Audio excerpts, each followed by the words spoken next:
I was watching my good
I was watching my good friend in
There are 4 stages involved in launching a ballistic missile.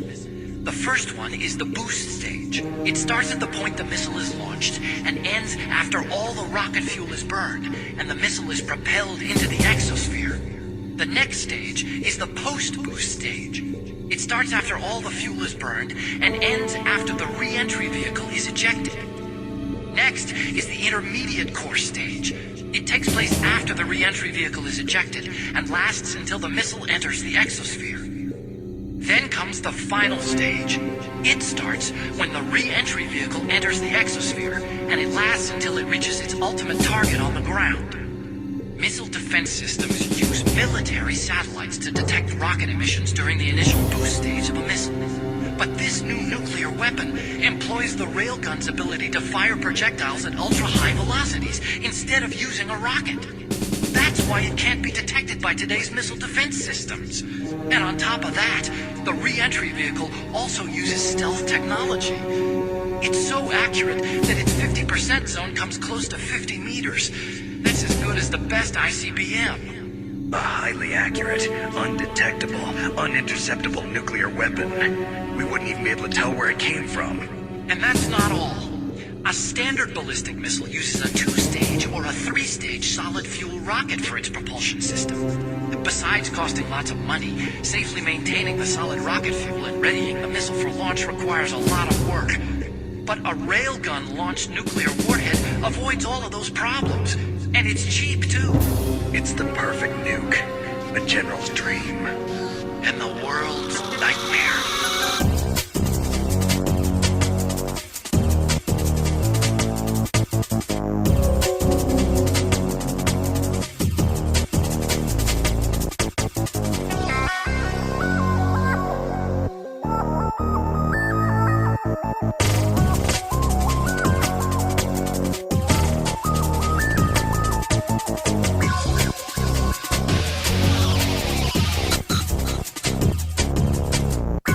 Perfect nuke. The world's nightmare. Hello.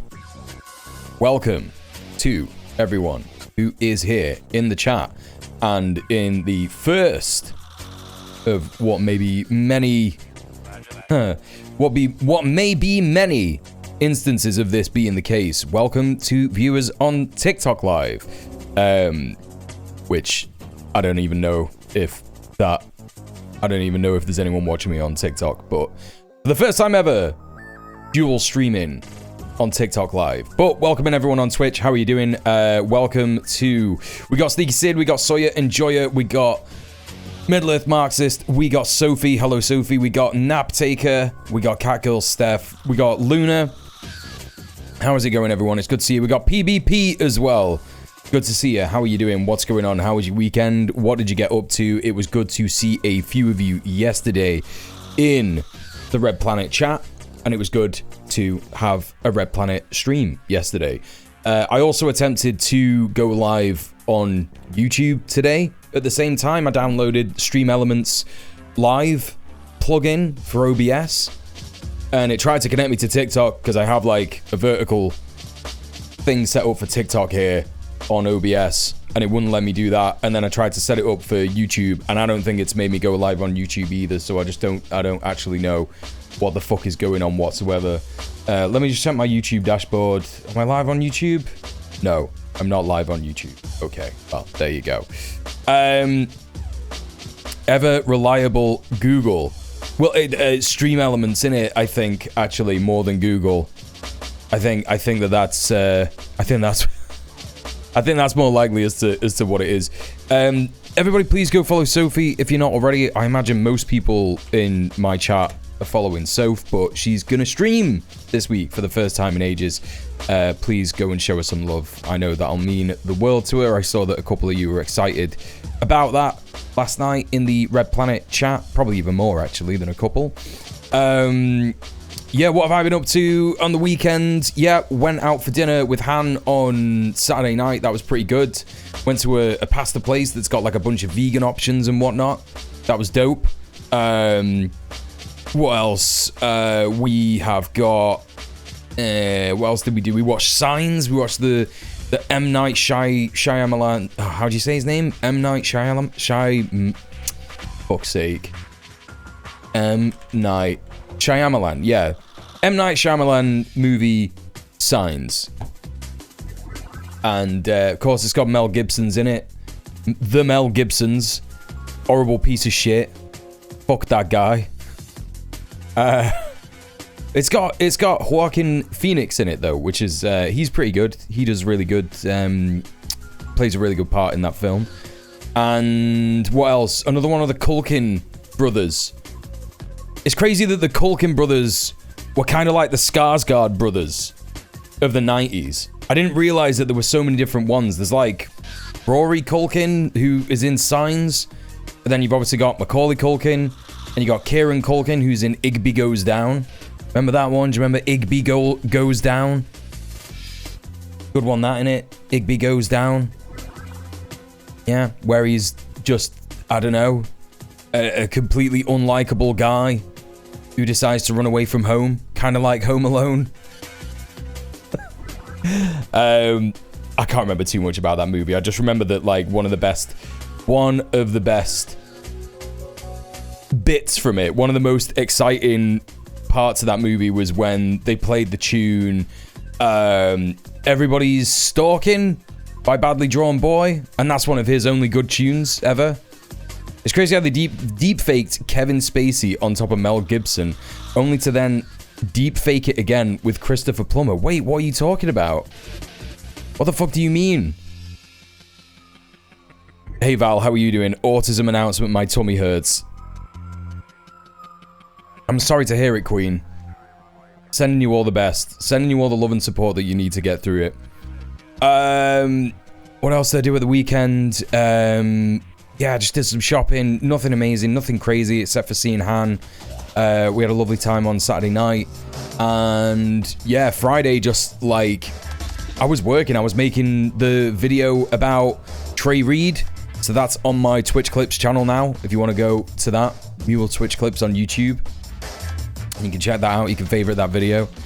PBS, how are you doing? Good to see you. Yeah, good time zone to everybody in wherever you are in the world. It's good to see you. And it looks like there's like a bunch of people joining on TikTok Live. I'm not sure how representative that is. Hello, everyone on TikTok Live. I can't promise that I'm going to be great at streaming on TikTok Live because, you know, it's my first time doing it, and also I'm streaming on Twitch at the same time. Please consider joining Twitch and following me over there, and you can have the real good chat experience over there, and you can also see what I'm looking at and what I'm reacting to and all that kind of shit. Yeah, I don't know how you do it on TikTok. If you want to get it so that TikTok lets me stream from OBS, I don't know, support me, press buttons, I don't know. I don't even know what that means. I don't even know how it works, but welcome in, everybody. You didn't know I had a TikTok? It's all there in my socials. PBS. There you go. Go follow me on TikTok. You can watch me on TikTok and on Twitch at the same time if you want. If you're that lucky to have, like, you know, 2 different devices that you could do that on. Hey, Pacaw's Language, how are you doing? Good to see you. Right, what we got today? We got a bunch of stuff to get through. I'm gonna warm up with some bits. Just some little bits that I saw over the weekend. Some little videos on Twitter, some little videos. A little cute comic, a cute little funny political comic. And some brain rot, some fucking insane brain rot about the, you know, the thing tomorrow. You know what it is? Anyone know what it is tomorrow?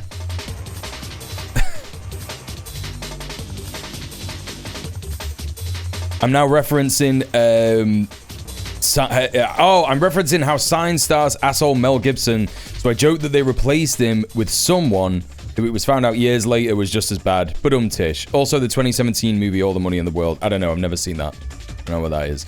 Yeah, it's the Rapture tomorrow. I'm further ahead on TikTok than here on Twitch. I'm sorry to hear it, Naptigger. Have a word with your internet provider. Yeah, it's going to be the Rapture tomorrow. Yeah, I can't wait.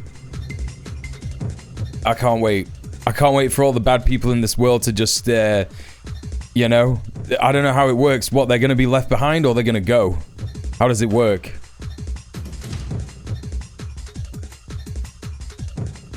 Yeah, finally. What does that mean for all of us? I hope you got your pet insurance up to date. Wait, what? What do you mean? What do you mean? God just packs up humanity like a board game. Yeah. Imagine. My favorite Rapture law is definitely the pet insurance. Wait, what? Oh, listen, I've got a thread on Twitter of people being insane about the Rapture. Thank you, Black Phillip. Good to see you on TikTok Live.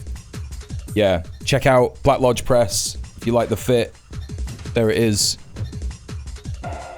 We'll be stuck here with Nicolas Cage or stuck up there with Charlie Kirk. Yeah. There's a whole market in America. What, for pet insurance? For the Rapture? That's crazy. People who sell insurance so that someone will take care of your pets when you get whisked away into the Rapture. Oh, man. The rot. The rot. The fucking rot is real. It's real. Hey DJ, how are you doing? Hello Husker. I hope I'm one of the lucky few 144,000 Jewish people who God allows to be let into heaven according to evangelicals. Yeah. Yeah. Yeah, it's just so odd, right? It's just so fucking odd. Anyway, we're gonna go through a bunch of that. We're gonna check out all that shit. Hey Mia Bite, good to see you. Can we pretend that the Rapture happened on Wednesday? Yeah, I'm down. I'm down to pretend that it's already happened. They're counting on the heathens left behind to look after their pets. Yeah, it doesn't make any sense really, does it? It's like, yeah, do you want an unbeliever looking after your pet? When you fucking transcend or whatever the fuck that is? Insane. Alright. Again, apologies to those of you that have joined me on TikTok Live. If you want the real experience, head over to twitch.tv/djmuel and you can see what I'm referring to. I'm hopefully going to get it set up this week so that I can stream on YouTube as well. So if you don't have Twitch, hopefully you'll be able to hit me up on, you know, on YouTube as well. But anyway, let's take a look at this chat. The Bone Farmer Revisited. Pretty neat little comic. Hey Jeff, I see you're not wearing a Bone Farmer Memorial pill. Yeah, it'd be kind of tough to. Yeah, it's National Bone Farmer Memorial Day. We're all remembering all the good stuff he did. Yeah, like what though? Name one thing. Yeah, I'm just remembering all of it right now. Silently. It's like you don't even know the rules of the day. I'm gonna call the cops.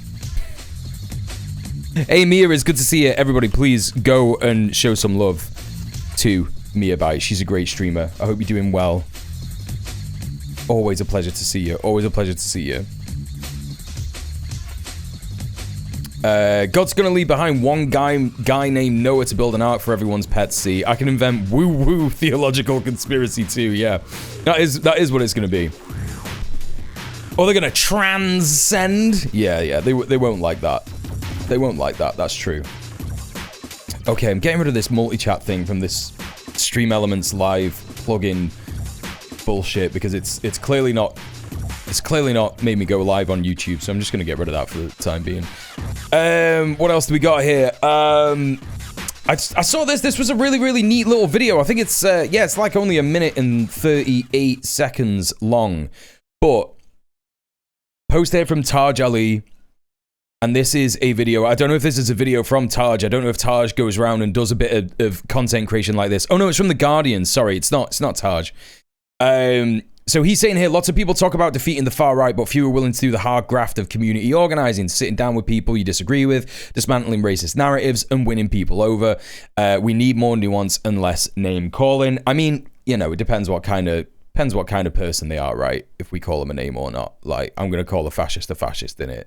That's just how that goes. But let's take a look at this video and see what it's all about. Losing your community centre, when we lose the social interaction, just like me and you are having this conversation now, and it's all online, TikTok, Twitter, and it's the most polarised voices. You're cancelled, and I don't disagree, you're a fascist, and then racial slurs and all the rest of it. I was doing some organising on the estate and I knock a door, and this guy answers me and he's literally crying with anger, and what he's angry about is these fucking immigrants over here right, I've got this house, his daughter had just given birth and was in Poxy accommodation. And then we got the discussion round, so it's Margaret Thatcher's fault, mate, that your daughter's not got the social housing that we demand and deserve. And it was, I was able to bring him down. Right, what's up? Tommy Robinson's in his head. Yeah. Muslims. But how many people are doing what you did, knocking on doors on the council? That's why I make the case for popular assembly. Yeah. No people are doing it. That seems like the solution to tackling the far right. And I'm seeing efforts to tackle the far right, which are basically helping them. You're a Nazi party, you're voting for fascists, it didn't work in America, it didn't work in Germany. Hey Ninny, what's up? Good to see you. Because nobody, you know, there are going to be people that you can probably never win over who hate my guts. But I reckon there's a big proportion of those people that if we sat down, we would find we have a lot in common. It's always, there is a legitimate grievance around housing or jobs or the decline of your high street. And then you get the thing attached to it, the anti-immigrant sentiment and things like that. Yeah, I think that's a pretty base video. Obviously highlights that is the way that you actually deal with far right sentiment, because you're not gonna reach someone. There is going to be a contingent of people who go to a fascist protest, right? There's going to be a contingent of people who are just fascists. They are just neo-Nazis. But as we've seen on the stream, when we have covered things from the perspective of far-right streamers who go to these protests and they film everything, and they're fucking idiots for doing that, by the way. They're literally our men on the inside and they don't even realize it. They, you know, take a look for all of us at the broad demographics that go to these protests.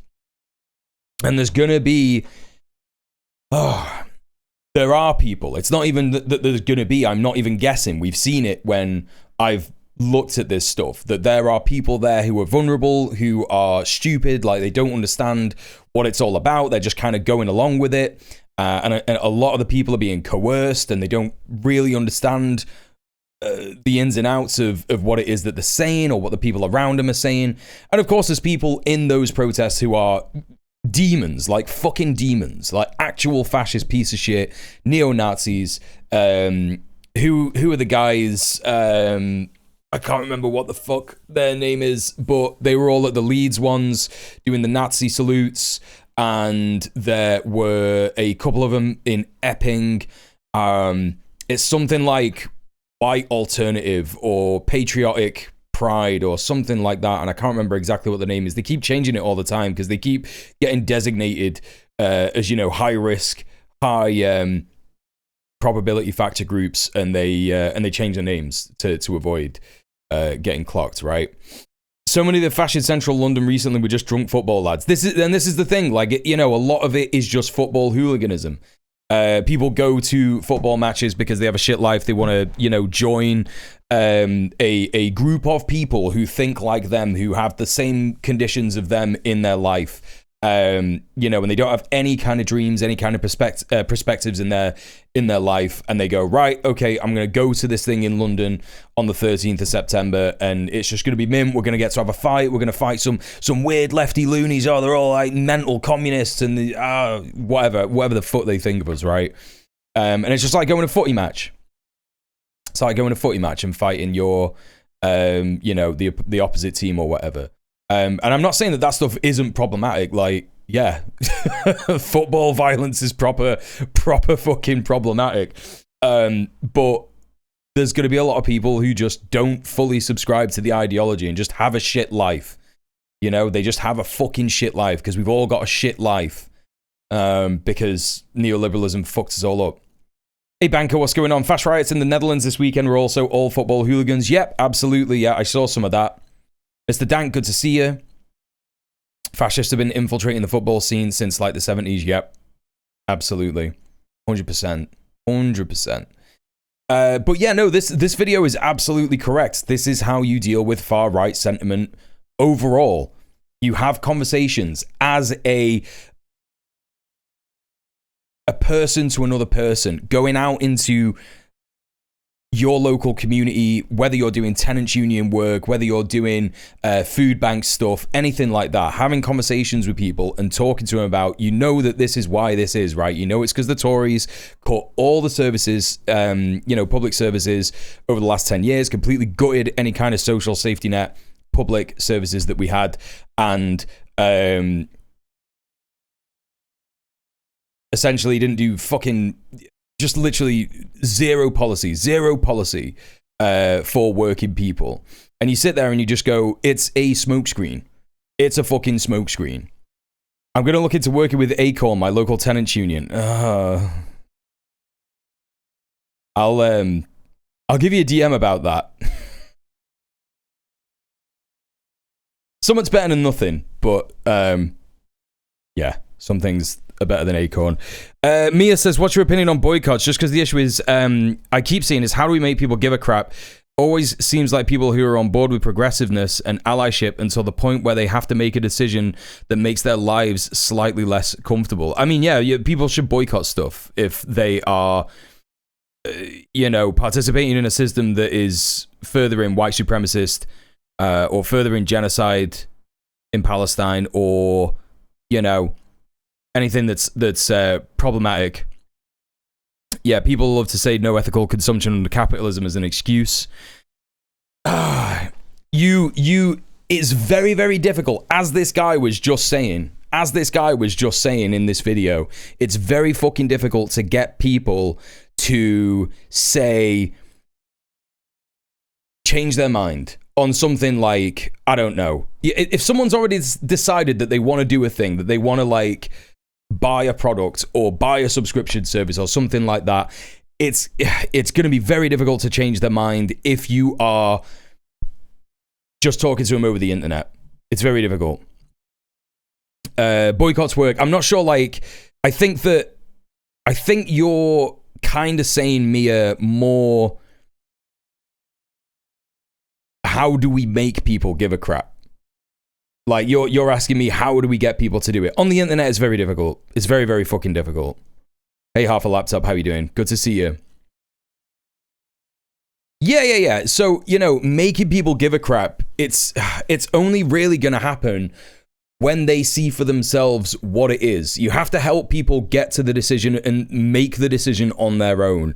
And it's kind of a bit of a waste of time. But, you know, I'm saying it and I'm a hypocrite. I do it all the fucking time. I do it all the time, and I'm yelling at people on the internet and I'm saying, no, you're a fucking piece of shit, fascist, you're a Zionist, you're supporting Zionism, you're supporting transphobia, all this kind of shit. And it just doesn't work. Like, that kind of communication just doesn't work. You have to help people get to the conclusion themselves. And I guess the only way that you could do that is you can create content and go, yeah, this is what this is. Here's the research. Here's the data, the statistics, etc.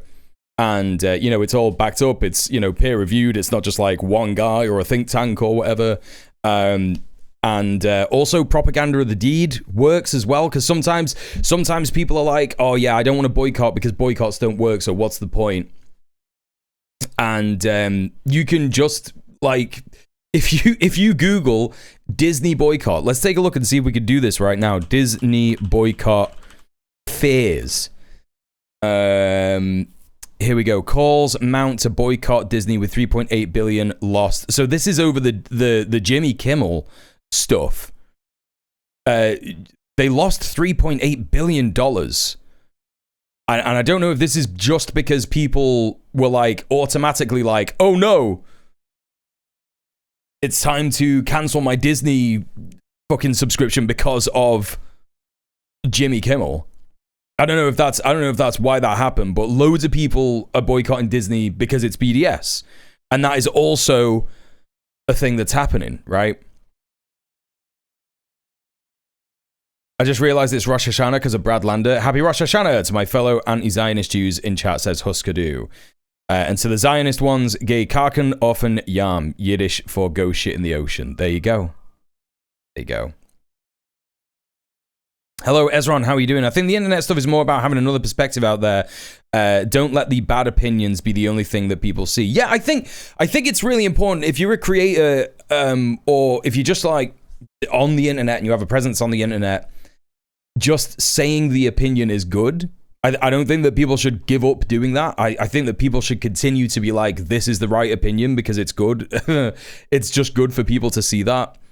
But I think that engaging in debate, so-called debate, is just such a waste of time, because a lot of the times if you're going to debate with someone who's fucking right-wing, or at the very least apolitical but doesn't understand how harmful their consumption habits are to the broader world and people in society, you're kind of ceding ground to the idea that those kind of opinions are valid, and they're not valid because they've been debunked thousands of times over the last 100 years.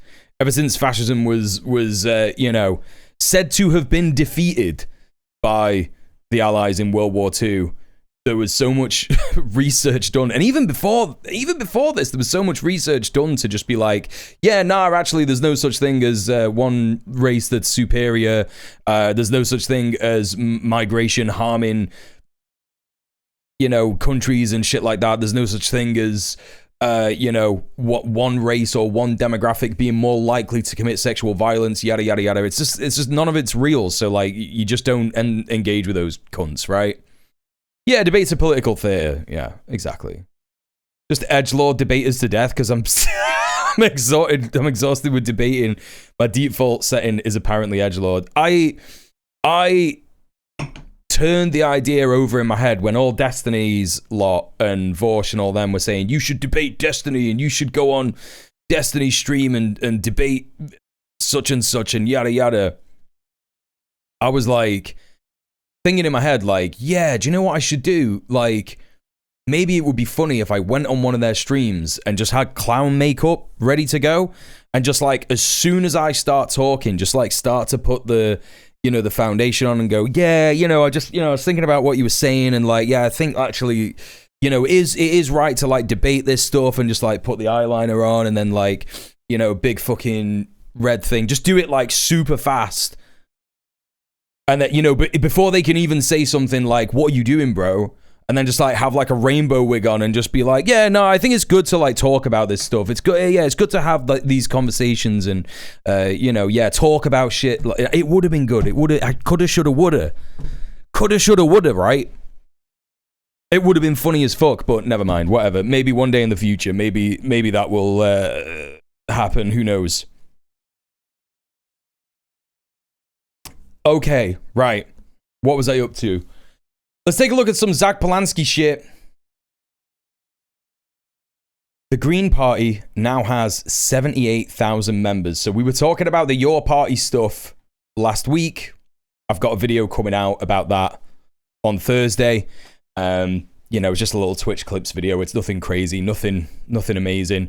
But yeah, there's been so many bad takes and so many crazy things about Your Party that I think loads of people have just gone, fuck it, I'm just going to join the Greens. I think I'm just going to join the Greens, man. And yeah, it appears that's doing some huge numbers for Zach Polanski. On small boats, said it like he was just talking about the weather. The worst bit, wasn't even that shocked. Because it's this obsession that has gripped the country. The boats. Yet something doesn't add up. Our NHS is crumbling.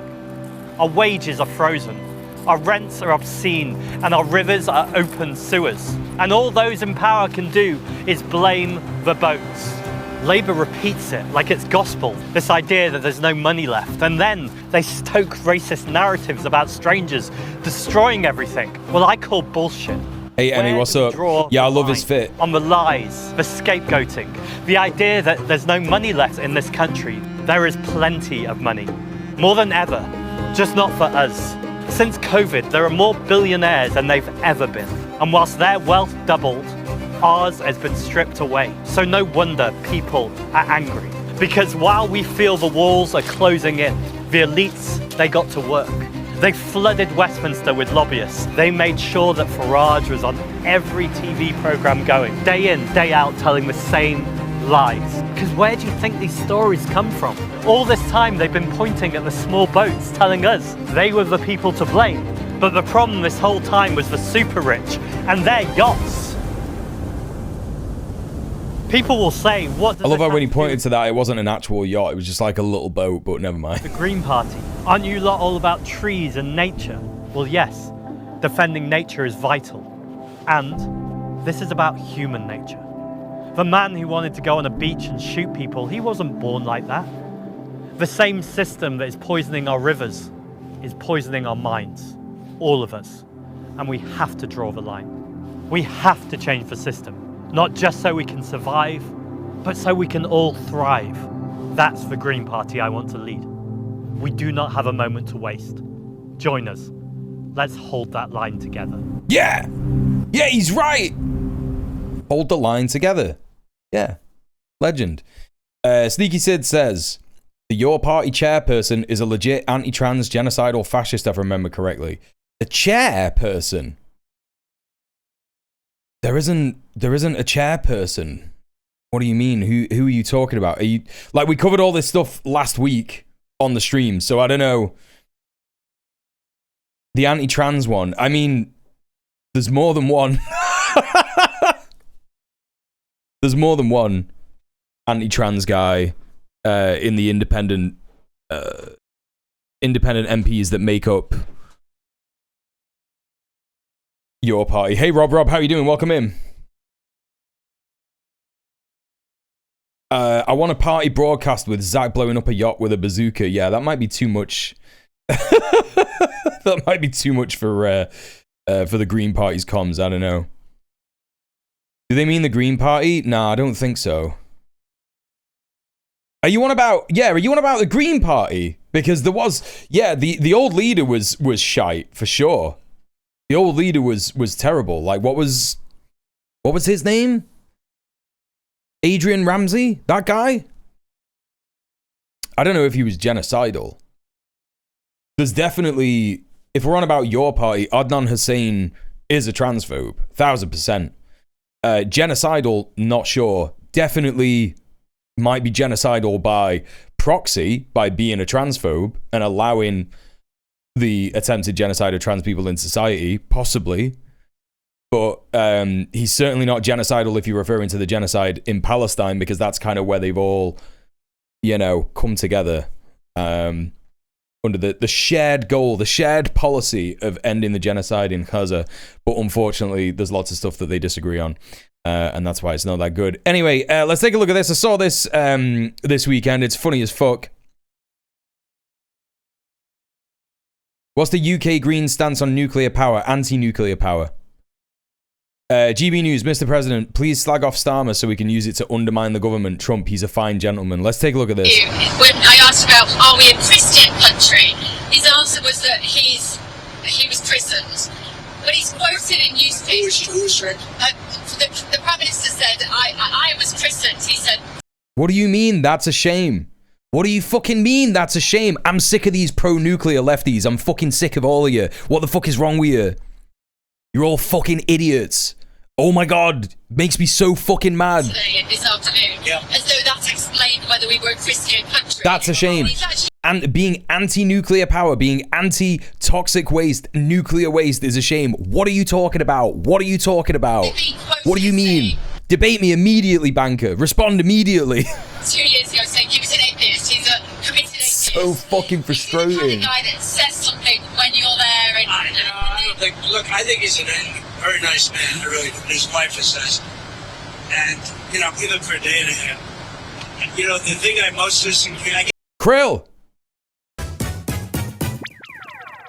With the tier 1 for 6 months in advance. Holy fucking shit. Thank you so much, Krill. What the hell? Thank you so much for subbing. Really appreciate that. I disagree with him on two things. Immigration, which is very rough for the UK. Very rough. And energy. I'm heavily pro-nuclear. It's simply the lowest cost CO2 kilowatt over its lifetime. No, fuck that. We've got the technology to go solar. China's doing it. There's no reason that we can't do it. I think that lots of people who have sat down and looked at the energy requirements for countries in the imperial core have been misled because of the fact that we have so much industry in our countries that overuses and is completely inefficient at energy consumption. I think that they've looked at the nuclear lobby, because there's lots of fucking shit. If you just Google, like, how expensive is nuclear, like, how good is nuclear, like, all the fucking results that you're going to get on Google is all from the nuclear power lobby. And where the fuck do we get uranium from? The imperial periphery. The imperial periphery. Yeah? Where did France used to get all of its uranium from for nuclear power? Niger. They can't do that anymore because they've been fucking kicked out. China is also ramping up nuclear. Give me a source. I want to see it. But regardless, China is doing like the most to transition to green energy, including excluding nuclear from when I last looked. Hello, you're anti-nuclear power, yet you go nuclear when asked about it. How curious. Yeah, exactly. Exactly. Could trade with Canada. Saskatchewan has lots of uranium. Yeah, but again, like, you know, whose land is being mined for the uranium? Is that going to be First Nations? WorldNuclearNews.org. Come on, like, this is what I'm talking about. World Nuclear News. These are bad.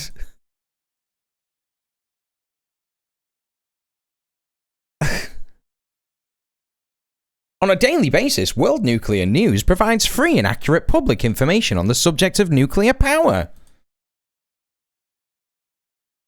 Yeah, I'm certain that the guys who run this have got no connection whatsoever to the nuclear power lobby. I've got absolutely no, a fucking trade news site. Like, this might be true. It might be fucking true. China's State Council has approved 5 nuclear power projects. Fangchengchang Phase 3, Haiyang Phase 3, Sanmen Phase 3, Taishan Phase 2, and Zaipu Phase 1 with a total of 10 reactors, including 8 Hualong 1 units. Sure, this might be true. This might be true. However, it remains that China has some of the best production of other alternative energy sources. Okay, Reuters. Reuters is also a bad source, but, you know, I do believe, right? I actually do believe entirely that they've approved new nuclear power units. I believe it. Especially with, you know, just because it's Reuters and just because it's World Nuclear News doesn't mean, you know, that it's not true. But you know, we have to think about, generally speaking, like, what does this say in the grand scheme of things? Like, how much solar production are they doing? You know, how much wind farm production are they doing? How much geothermal are they doing? They're the world leader in transitioning from fossil fuel to green energy. So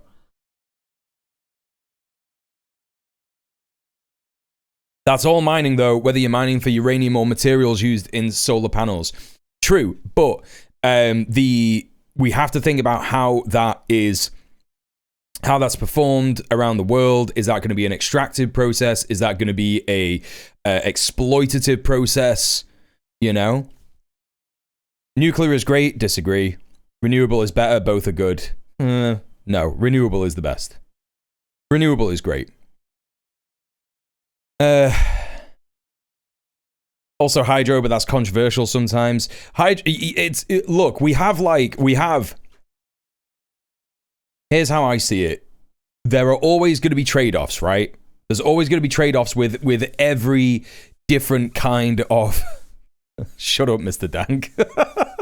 There's always going to be trade-offs with different kinds of energy where it's going to have an effect on the environment. Like the biggest problem with hydro.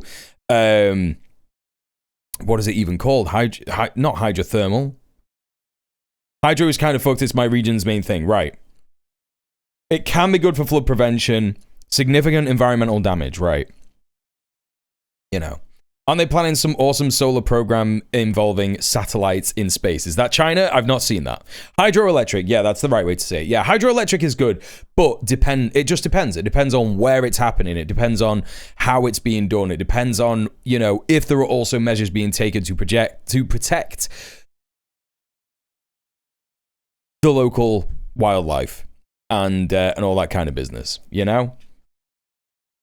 In the mountains, it's fantastic. Yeah, I imagine it would be. No diversity in renewables. The environmental damage is a major bitch. Well, that's the thing, right? There has to be diversity. And I think that China, if China is approving, you know, nuclear power, as well as all the other different renewable energy sources it is producing and, you know, trying to transition from fossil fuels to, then yeah, it's going to be because they want a diversity of different energy options. Again, like, you know, I'm not a sole, you know, I don't love the Chinese state. I don't think the Chinese state is like the best thing ever or whatever. But yeah, there are always options, and just people who are like, you know, pro-nuclear just fucking piss me off so much. You don't have to be pro-nuclear just because that's what the nuclear lobby says is the best transition for energy demands all over the world. You don't have to do that. You could just be like, I don't want nuclear power to happen. If it does happen, I guess whatever. But you know, in the grand scheme of things, the reason that people didn't fucking say or do anything about coal fossil fuels when they first started using them to generate electricity is because they were like, oh, that's the future's problem. Right? And that is exactly how people, when you ask them about nuclear waste, right, which, you know, there's fucking loads of when it comes to nuclear power, they're like, oh, that's the future's problem. And they don't say it in that many words, but they always fucking say it in that way. It's like, yeah, well, you know, we could just store it underground. Then what? Fucking then what? What do you mean? Yeah, we just store it underground, man. Just store it underground. Cool. Yeah, good stuff, man. Good stuff.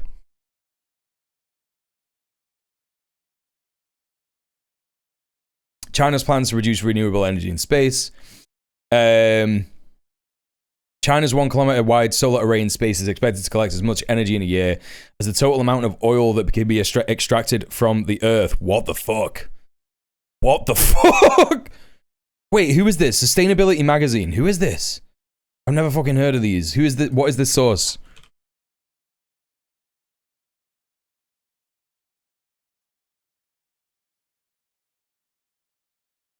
Any information on what this is, who the funders are, where it comes from? Oh, well. Peer-reviewed open access academic journal. Fair enough. Is this the same as the magazine? I say I'm pro because here in Belgium, the Greens campaign to close our perfectly fine nuclear plants. Again, they're not perfectly fine. It's such, perfectly fine is you know, think about the words that we're using and the reality of what happens, right? Having them replaced with massively polluting gas plants. I mean, who replaced them? Like, was it the Greens or was it the neoliberal government of Belgium? Because when last I looked, Belgium didn't have like a pro-left-wing pro-environment government, right? Sounds to me like the green policy got co-opted by a bunch of people who had lots of lobbying money from the you know, from the fossil fuel lobbying group. The neoliberal government of which Greens are part. Well, look, you know, a lot of Green parties all over the world are shite. The Green Party here used to be shit as well. Used to be shit. Until Zach Polanski and the new leadership was elected, right? This fucking guy on my TikTok live, Destiny and Vorsh own you. You love pedophiles. Like, you support and love pedophiles. You know that, right? You know that you love and support pedophiles. Like, that's who you're defending. That's who you're talking about. My man is just like, yeah, I'm gonna come into this stream I'm gonna come into this stream and just be like, I love pedophiles. That's the people I watch. That's the people I support. Yeah, it's TikTok Live. TikTok Live. It's also the problem with states changing political leadership really often outside of a few states like China, and nuclear is a very long-term project. Yeah, that's too as well, yeah. Yeah, my man's like, hey, my pedo streamer owned you. Yeah, okay, bro. Okay, man.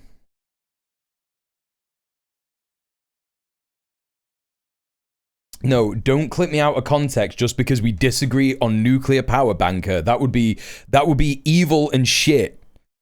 I love how, like, I'm disagreeing with one chatter and now they're making jokes about clipping me out of context saying that I love pedophiles, right? Yeah.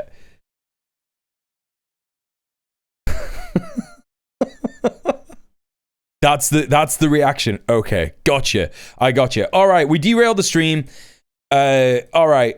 It's just good. It's good that everybody knows how I feel about them if they love nuclear power. Yeah, I don't know. Get a better brain. Anyway, let's move on. GB News reporter tries to get Trump to get angry at Keir Starmer. As I said, you know, the North Sea, if I had that, I'd make a fortune.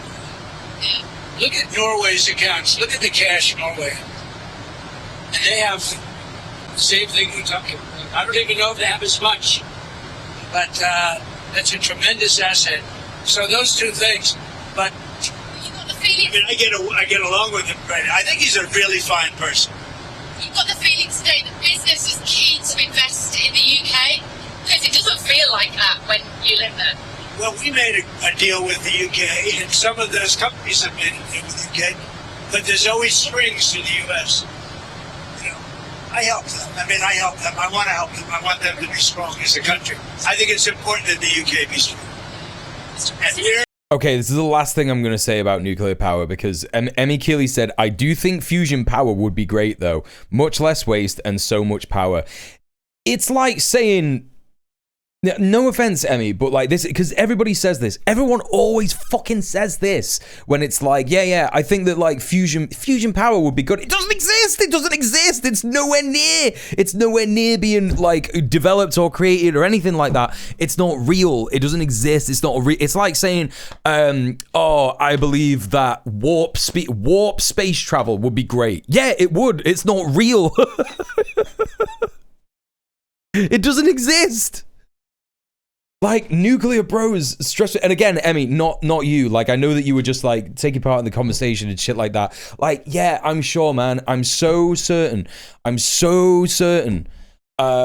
know, that these things that like people decided was like a good thing, you know, that would exist if it exists and it'll work and shit like that. It does exist. They've got more power out of a reaction than they put in. Source, what's your source for that? What do you mean? Where is your source for this? Like, people just say stuff. They're like, no, it's real. And it's like, what do you mean? If it was real, like, fucking everyone would be like, yes, this has got to happen. I've been hearing that fusion power was 15 years away since the 90s. The people who run fucking nuclear power companies, nuclear power, you know, plants, all that kind of shit, all this huge lobby, they do not want fusion to exist. They just don't, because it is not profitable. Like, if we're talking about an energy source that is like, yeah, it makes so much power and you just need to put like a tiny bit of resources in it, where is the profit in that? There's no profit in it. It's not going to exist under capitalism. It won't even exist under socialism, because that, you know, it's one of these things that's like, you know, unless we have fucking communism, unless we have super space communism, it's just like, it's just not going to happen, you know? Hey, Riolan, how are you? Welcome in. Anyway, coming back to this clip, I think it's a bit crap because I can't fucking hear what he's saying. You know? A Q-positive fusion reaction has been done, but it's a long way from being implemented at any sort of scale. Right, is that what you meant, Sid? Because like, this is just always what people say. They're like, yeah, no, fusion, it's gonna be so good. They're doing loads of tests, and it's like, oh, okay. All right. Have they built one? No. All right. Okay. We should always invest in research, but policy needs to be based on AM over FM. What do you mean AM over FM? Actual machines over fucking magic. Oh, okay. Yeah. Oh, you actually, yeah. Yeah. Build what exists and what can be built en masse. Yes, I agree. Wholeheartedly.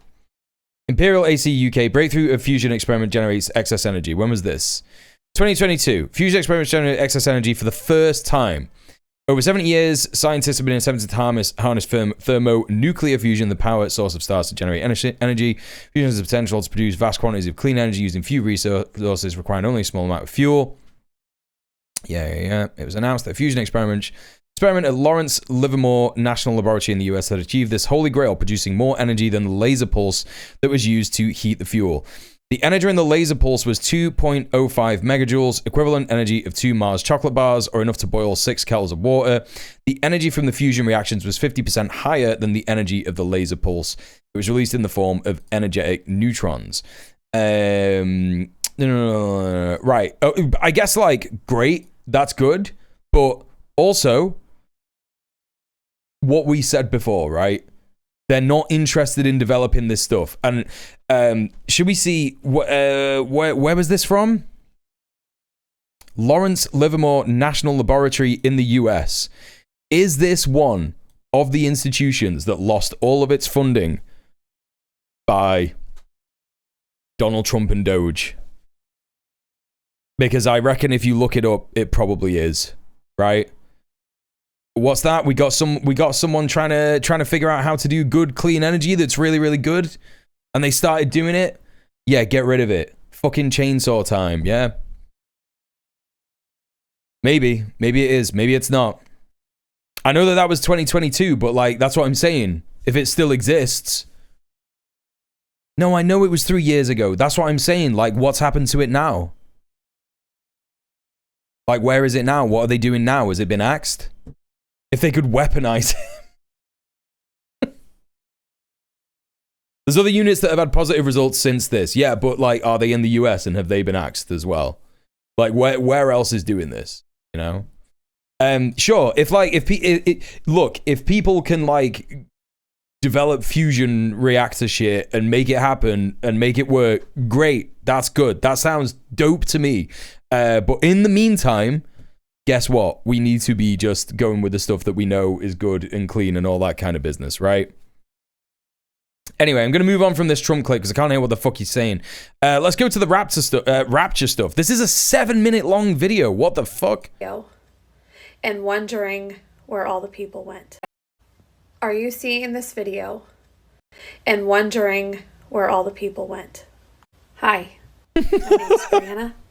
I'm a follower of Jesus Christ. The date is September 7th, 2025 at 6:38 p.m. I am making this video because the Holy Spirit has put it on my heart to leave evidence for those who will be left behind so that they can understand where all the people went and what is to come. The people who disappeared or appeared to be unalived in a great mass are not abducted by aliens, nor did they die in a great mass. We were taken to heaven by Jesus Christ, the Savior of the world, because God's wrath is being poured out on the entire earth for the next 7 years. God's wrath is being poured out. Rejected his son Jesus as the atonement for their sins, because yes, we have all been sinners, will be subject to his judgment in order to try to bring them to himself for a final time. The world and the governments are probably trying to tell you that aliens. No, it's alright, Sid. Don't worry. Or that a disease. This isn't satire. These people believe this stuff so much. Now, in the past, for the future, that this is not what has happened, so that you can believe that what I'm telling you now is the truth because I forewarned you. So what do you do now, you may be asking? If you're alive and breathing and seeing this message, run to Jesus. And by run to Jesus, believe. Run to Jesus. Christ. Believe that Jesus died on the cross for your sins. Well, why? Here's the thing. Mr. Dang in the chat saying, how scared is she going to be when she wakes up on Earth tomorrow? Why do they think it's tomorrow? I don't understand. What's the prediction all about? Like, why did they Why did they say it's going to be tomorrow? Is it just because it's Rosh Hashanah tomorrow or today? And future. Believe that he was risen by God. Yeah, is the first wave not everyone going to hell? I don't know. Yeah. Confess that with your mouth, and you are now saved. Wait. What do you have to do? Future. Believe that he was risen by God from that death. Yeah. And confess that with your mouth, and you are now saved. Oh, chat, this is really easy. Chat, this is super easy. We just have to do this. For your sins, past, present, and future. Believe that he was risen. Believe that Jesus died on the cross for your sins. Past, I could believe it, yeah. And future. I could believe that. Believe that he was risen by God from that death. Yeah, I could believe that he rose from the death. Mouth, and you are now saved. Yeah. What does that mean? I did. We're saved. Great. Did it. Behind. Rapture saved, chat. I'm Rapture saved. Now I just gotta find someone to look after Tom. To the earth physically at the end of the 7 years. How derivative if everyone's gone to the Rapture release 10 years ago. In the time between... It's in the 1820s. Every few years someone comes up with a new date and sells some books or some shit. Oh my god. I have mentioned. Pray and... Yeah, God. Sorry about the stuff. Love you loads. Bye. Amen. Right? Ask the Lord what he would have you to do. Sorted. He will absolutely sorted. You Dark Souls text. Rapture avoided. Yeah. That you believe hey Val. Him hey Oxpecker. These are some people who call us mentally ill for fucking a dude and wearing a skirt. Yeah. Lives inside you. Yeah. He will guide you and... It is all projection in it with these Rapture losers. It is all complete projection.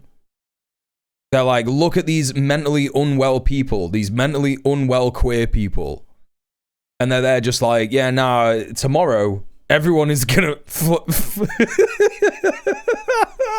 everyone is gonna float up to heaven and leave their clothes behind. Right? That's the thing. They're like, everyone just like fucking floats out of their clothes and heaven, I guess. I don't know. What is that about? Leaving the clothes behind? I don't understand. Like, what? If you're disabled, if you've got like a fake leg, is that gonna stay behind? I don't get it. How does it work?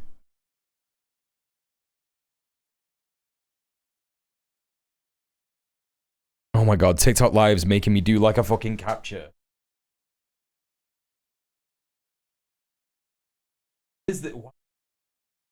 Why is TikTok Live making me do a capture? It says, live will end in 4 minutes if you don't do this capture. The fuck, dude? That's crazy. I keep doing that? I don't know if I can do this, right? It's fine, disabled people don't get into heaven. I guess that's what they think, right? Big nude party in heaven? These people are all prudes. What if you lose your piercings and gauge earrings when you get raptured? Yeah. Some of it is clearly psychosis and that sucks, but this whole thing is so absurd, yeah. Yeah, for sure. Real problem is being replaced by a robot midstream. Wait, what do you mean? Wait, what? Is that something that happens on TikTok Live? Nah. Comfort you and lead you into all truth. So now you call on Jesus.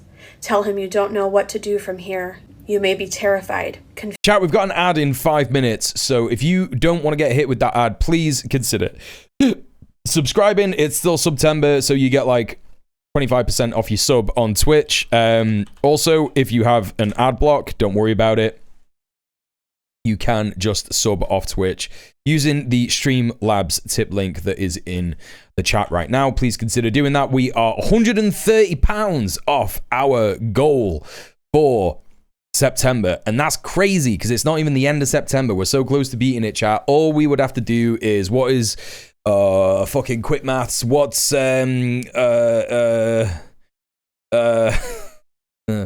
just get a calculator. 130 divided by, I don't know, how many more streams have I got?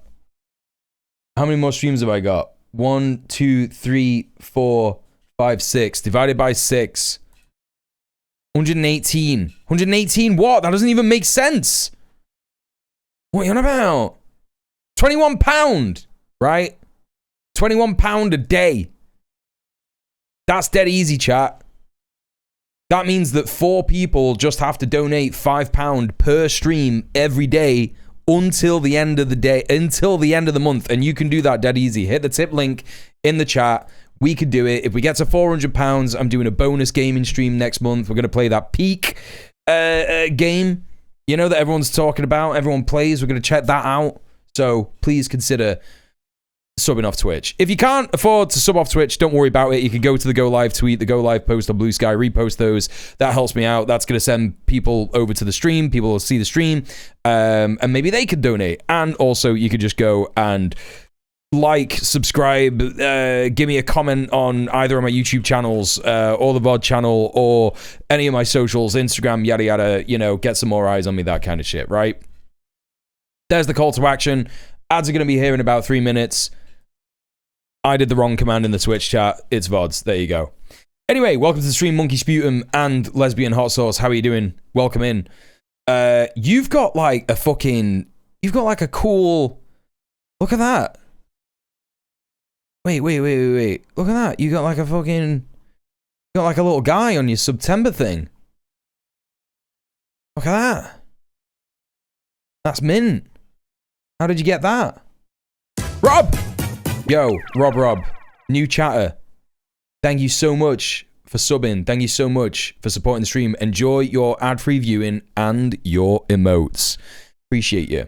Thank you very much for supporting the stream. Yeah, leftists cannot maths. It's very, very true, Lesbian Hot Sauce. Okay, let's continue watching this nightmare shit. You got it as well, B-Rat? Look at that, yeah. But he They added sunglasses to the 2025 September, dude. Yeah, it's good stuff. Chaos, destruction, and wrath.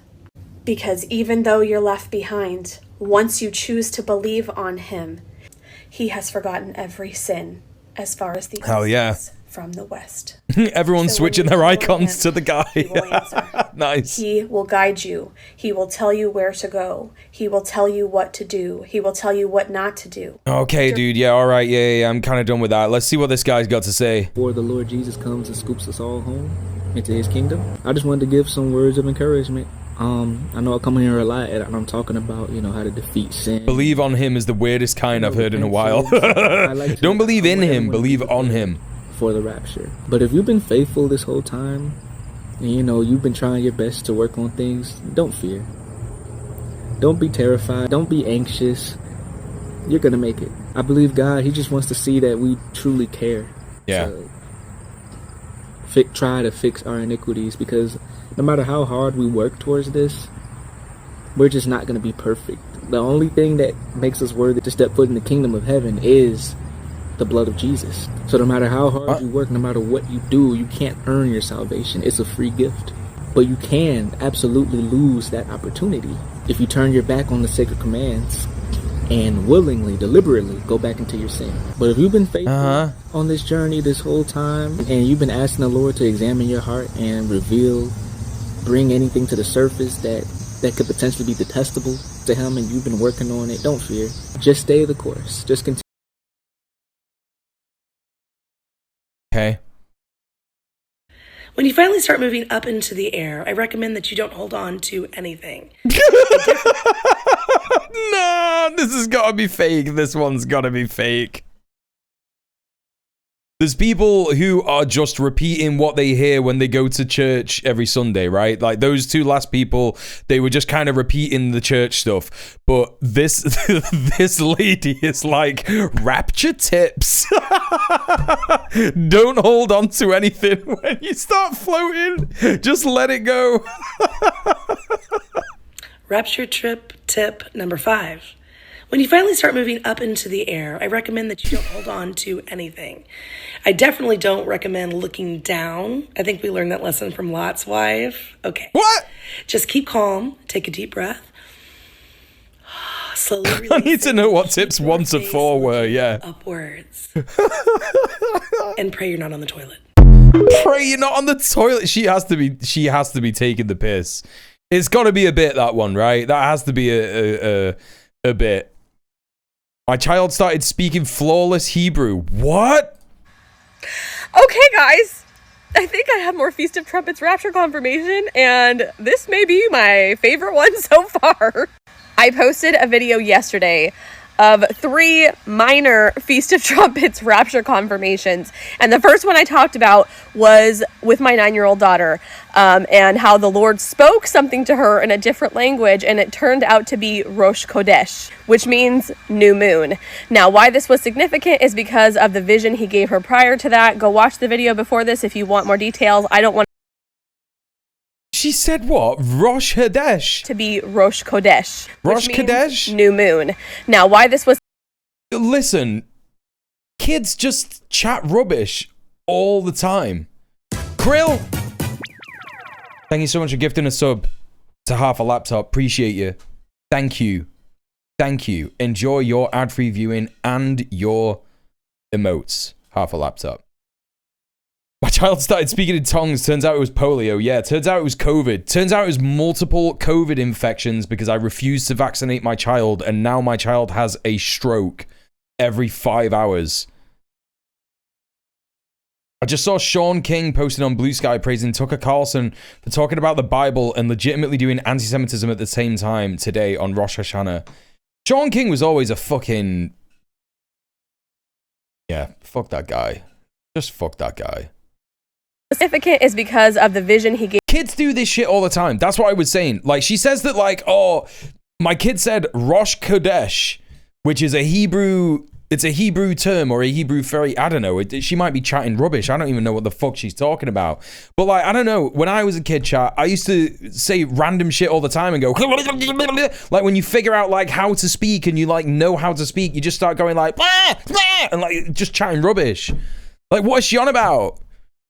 She's just like, yeah, my child like said some gibberish and my confirmation bias pareidolia decided that it was a Hebrew phrase that means that the rapture is going to happen tomorrow. Like, come on, man. What are we doing? What are we doing? What are we doing? Was with my 9-year-old daughter, and how the Lord spoke something to her in a different language, and it turned out to be Rosh Kodesh, which means new moon. Now, why this was significant is because of the vision he gave her prior to that. Go watch the video before this if you want more details. I don't want to drag this video on forever. It's just all a grift. It's all a grift. Watch the previous video. Watch the previous video. Which means new moon. And Feast of Trumpets is the only feast that is centered around the new moon. And the Lord has been showing me in scripture for the last week in Amos 8 how this ties to the rapture and to the beginning of tribulation. That whole chapter is about that. And it old school measles as well, and it mentions twice about how the Lord will be turning their feasts into mourning and lamentation and grieving. So it ties in to the rapture, the new moon feast. I pretended I could talk to dogs when I was a kid. Yeah, I used to eat fucking dog biscuits when I was a kid. I used to eat dog treats. Like, kids are not like... kids are just doing, like, mental, highly advanced ape shit. Like, because we're just highly advanced apes. That's all we are. And when we're kids, we do the most kind of that shit that we do because we haven't been told by society yet that it's, like you know, not socially accepted to act like a monkey, right? You know what I mean? Feast of Trumpets, to act like the rapture and what we are. tribulation beginning. As I was getting my 3-year-old ready for nap, you were posh with the dog treats. We had toothpaste. I was chasing him all over the room, trying to get him to put a pull-up on so he could lay down. Sometimes I just want to like, I think I'm going to start doing it. I think I'm going to start framing Twitch chat messages. Because out of context, that's one of the best things I've ever seen in my entire life. You know, if I like have like a friend come over and just have like this framed. And what a conversation starter, right? What's that? Why did that who is that person? Why did they say that? That's getting saved. That's getting saved to the desktop. I'm going to print that out and put it in a frame. Hello, nothingness. How are you? Did I say hi to Sorka? Hi, Sorka. How are you? Sandwiches. I just had moss.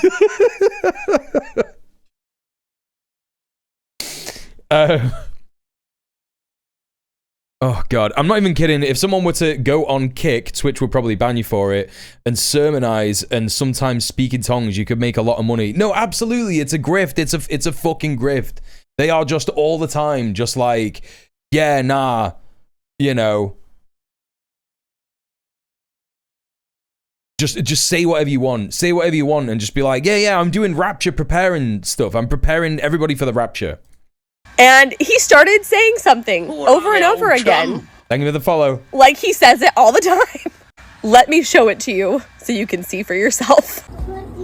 Hudson, hold on. Can you tell me what you were just saying? Rosh Kodesh. Say it again. What? Rosh Kodesh. Rosh Kodesh? Yes. Why are you saying that?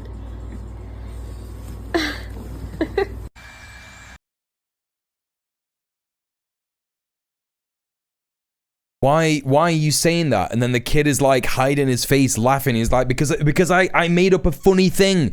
I made a funny thing. Wait, what? I had a hype train just now? What the fuck just happened? Hype train complete at level 1? No, yeah, I'm convinced. Yeah, obviously that's true. He was stimming and noticed you get a good reaction. Exactly. Yeah, you told me to say it. Like, I do believe that these people tell their kids to say stuff for content. Like, every time I see a kid in a fucking TikTok video, unless it's like my mate that I know who's like just given birth and they're just being like, yeah, look at my cute little kid, or like, you know, my kid's doing something funny or whatever. Like, unless it's that, whenever I see kids in YouTube videos like this and they're like, what did you just say? It's like, no, you told them to do it. You're exploiting your kids. What the fuck is happening? Reminds me when my mum got really annoyed at me going bugger, bugger, bugger, bugger, bugger, even though I thought I made it up. Right, and as a kid, you were probably just going like bug ah, instead of bugger. Kids are weird, cringe, and just fucking insane. Yes, exactly. It's just what kids are like. Literally just what kids are like. Handsome Link, hi, sounds like a name. Yeah, exactly. Exactly. Just like completely absurd shit. Right, okay. Let's crack on. What else do we got? My last shift right now. Nah, this one's a bit already. Look at this guy's eyes. He's either completely fucking insane.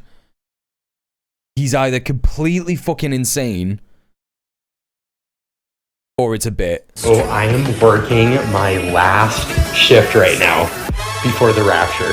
Because I'm not scheduled to come back until like the 25th. So I am dunzo here. And this just feels surreal, dude.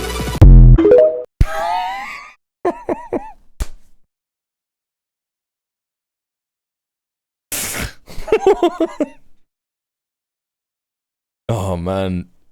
Is the Rapture supposed to be today? Well, that's the question, isn't it? That's the eternal question. Because if you're in... Who said it before? Riolan said it before. In Guam, it's the 26th. It's already the 26th in Guam right now. So has the Rapture happened there? But I guess it is Jerusalem time. I guess it would be Jerusalem time. That's what we were saying in the Red Planet post-stream Zoom last night. So, I don't know.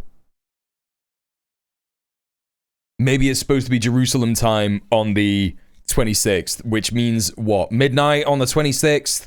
Or, I don't know what day it's supposed to be. Yeah. How many Raptures have been predicted so far? Let's Google it, chat. How many times has the Rapture been predicted? Predictions and claims for the second coming, is that the same? That's not the same, right? Is it second coming of Jesus? Is that what it's supposed to be? They just call it the Rapture because it's that? Is Jesus not supposed to go around and speak to everyone and be like, hey, you're good, you were bad, you were good, you could do better, I don't know. Is that not what's supposed to happen? I don't get it. Predicted dates of the second coming of Jesus Christ through history. I have... Who is this guy? Who is this guy? Julian Spriggs, M.A.? Even though Jesus specifically stated that no one knows the date of his second coming, this has not stopped many people throughout the centuries attempting to predict the date of the end of the world. I found around 300 different dates which were predicted for the second coming or the end of the world. 300. 300. Second coming of Jesus is the generic Bible thing. The Rapture is made up. Right, okay. Yeah. Like, this is what all the evangelical, unwavering support of Israel to do whatever the fuck it wants genocide is, right? Because they're like, yeah, sweet, the Rapture, can't wait. Is that why Trump's like trying to fucking amp everything up before Wednesday, like going sicko mode? I want to get into heaven. I really want to get into heaven, folks. I don't know if I'm doing such a good job. I don't know if it's a good idea. I'm not sure.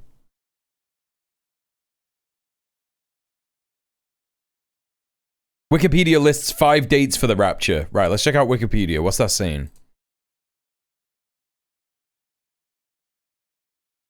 Past predictions. No, there's loads. What do you mean? There's loads. There's loads here. There's so many. Future predictions. In January 1946, the New Age Theosophical guru Alice A. Bailey prophesied that Christ would return sometime after AD 2025. Yeah, that's what it is.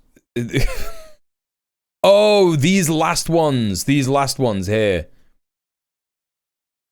Ezron. Yeah. We got 2028 by Kent Hovind, 2029 by Jacob Lorber, an Austrian musician. What? 2057 by Frank J. Tipler. He published a book called The Physics of Immortality, in which he claimed to scientifically prove the existence of God as a consequence of what he calls the Omega Point theory. What the fuck is that? What do you mean, bro? Omega Point is a theorized future event in which the entirety of the universe spirals towards a final point of unification. Okay. Everybody's so creative.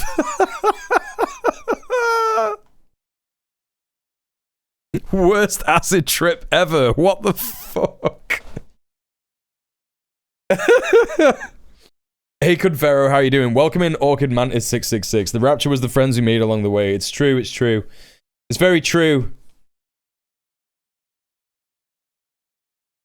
These people should have been fantasy writers. Hey, this is the thing, right? This is what's fucked everything up. Religion is just like ruining so many possibilities for great art. I mean, I guess we can laugh still. Oh, here we go. This guy's gonna be fucking absolutely quality. This guy thinks that after the rapture deadline passes, he'll need to kill as many demons left behind as possible before they martyr him. And he has an AI with Trump's voice talking to him about biblical ascension. Yeah, this guy needs to be on like community watch lists. What the fuck is going on? They know that this is God, chosen people, and this is their land. And 144,000 has already been awakened, regaining the memories, and soon to have their powers. When this solar flash hit the cabal, won't know what to do with them. These are the first fruits. The 144,000 is sealed and awake. I don't think the cabal understand what this means. The chosen... There's some real anti-Semitic shit going on there as well. Did you hear what that AI fucking Trump voice was saying? The 144,000? Like, that's supposed to be the Jewish people who are allowed to go to the rapture with everybody else. And he's talking about the cabal know it. The cabal know what's going on. That's fucking crazy, man. What is happening? Anti-Semitism is like that, like tied in to fucking... to this evangelical rapture shit. They're like, yeah, man, there's a secret cabal of Jews running the fucking world, and that's like super important actually for our religion, like in order to keep our religion going. Oh my god. No, yeah, exactly. That's what I'm saying, Husker. It's all about the red heifers and the third temple, build the third temple and shit like that. People keep talking about A1 changing the world, but why is paper so important? What's the A1 thing? What is that?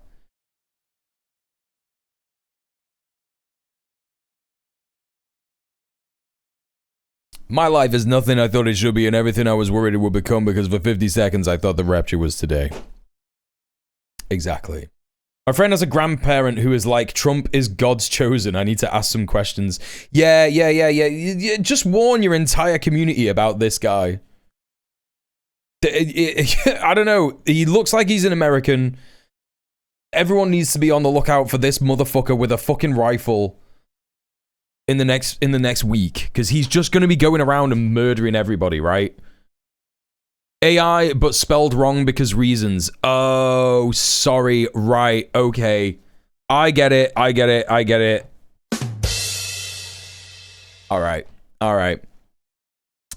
All right, chat, we're going to move into the actual news. What have we got for you today? Oh, you better believe it. Trump hails Charlie Kirk as a martyr to thousands at memorial service. So, it was the Charlie Kirk memorial yesterday. Key moments from Charlie Kirk's memorial service here from the BBC, but we're going to look at some other videos anyway, because there's so much about this stuff to cover anyway. It's completely absurd, completely bizarre, fucked up, sicko, psycho world bullshit. No idea what the fuck is going on. US President Donald Trump hailed the conservative activist Charlie Kirk. I hate that the BBC keep calling him an activist. Like, what activism do you think he did? He just went on podcasts and went to fucking college campuses. He went to college campuses and, like, sat there and just, like, debated people. That's not... I guess you could call it activism. I don't know. But he was a fucking agitator. Like, that's what he was. He was an agitator for fascism. Called him a great American hero and a martyr during a speech to tens of thousands of mourners at a memorial service in Arizona. It would be more accurate to call him a politician. Yeah, absolutely. Yeah, definitely. Trump was the headline speaker at the PAX event on Sunday, which saw top officials from his administration, including J.D. Vance, praise Kirk's political legacy after he was shot dead on 10th of September. Kirk's wife, Erica, delivered a tearful speech at the State Farm Stadium near Phoenix, in which she said she had forgiven her husband's alleged killer. So, a lot of crap reporting on the BBC about this stuff.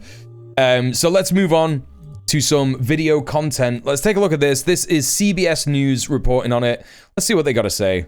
Welcome back. President Trump escalated his criticism of political opponents while addressing a crowd of tens of thousands at Charlie Kirk's memorial service. And this was a stark I did see the pyrotechnics, yeah. Erica Kirk, we are going to have a little look at that. The man accused of killing her husband during her speech. Joel Payne and Leslie Sanchez are here for a look at the big picture. Joel is a CBS News political contributor and Democratic strategist, and Leslie is a CBS News political analyst and Republican strategist. Yeah, that's right, Goblin Hugger. Also, hi, Goblin Hugger. Welcome. Everybody go follow Leslie, Gobs. What do you make of that incredible contrast, streamer during what is such an emotionally legendary volatile time for everyone in the country? Is it helpful for the president to rail against so-called enemies and confirm that he, in his words, hates them? Speech, and I thought it was so appropriate. He called Charlie Kirk somebody who he was a missionary with a noble spirit, and I thought the tone in many ways was self-deprecating. He was saying that Charlie, you know, had a better stance and kind of an approach to the left than he did. This lady is a Republican strategist. It was more his style, but that it caused, I think, a moment of pause and reflection where people could come together. Look, the First Amendment doesn't guarantee political violence. It allows and guarantees your ability to have a vigorous debate without fear. And I think that was what was reminded in the tone. It was very much like a revival, a coming together of this country, and we can spar in a very vigorous way. I'm going to be real, chat. I think that every single Republican right-wing politician, and also by proxy, every CEO all over the world are shitting themselves right now. I know that as left-wing people, no matter what badge you choose to wear on your arm, be it anarchist, communist, social democrat, whatever the fuck you want, right? However you lean, wherever you are politically, if you're on the left, I know that it's like scary to see this stuff and go, you know, they're gonna make Antifa a terrorist organization, and obviously it doesn't mean anything, but they're just gonna disappear people and put them in the back of vans and stuff. Yeah, they've already been doing that. It's gonna be pretty difficult to imagine how they're going to up their game in that regard, because ICE, as we're gonna see in a minute in Chicago this weekend, were already doing insane things that they've already been doing, but there's resistance to it, right? There's already resistance to it. And I think that the reality is that they are terrified. I think that they are going, oh no, especially when Tyler Robinson was revealed to be just an aggressively normal guy. No communist ideals, no revolutionary ideals, just, you know, had what, from all the information we can have, had a transgender person that he either was in love with, that was not reciprocal, or had a relationship with and heard Charlie Kirk say horrible, evil things about trans people and went, I'm going to fucking dome him off. Right? And that was his only politics. His only politics was like, oh, this person that I love is being targeted by some of the most evil people in society. What's the root of that? Oh, it's Charlie Kirk, and he's here. He's one of them. Like, here's I've got a chance to do it. I'm going to do it, right? This opportunistic, normal guy, normal type shooter. And I think that they're all like, oh, this guy hasn't even absorbed any kind of propaganda from the left. He's just gone, oh, I hate Charlie Kirk. He's a piece of shit. And Charlie Kirk represents everything that our politics is.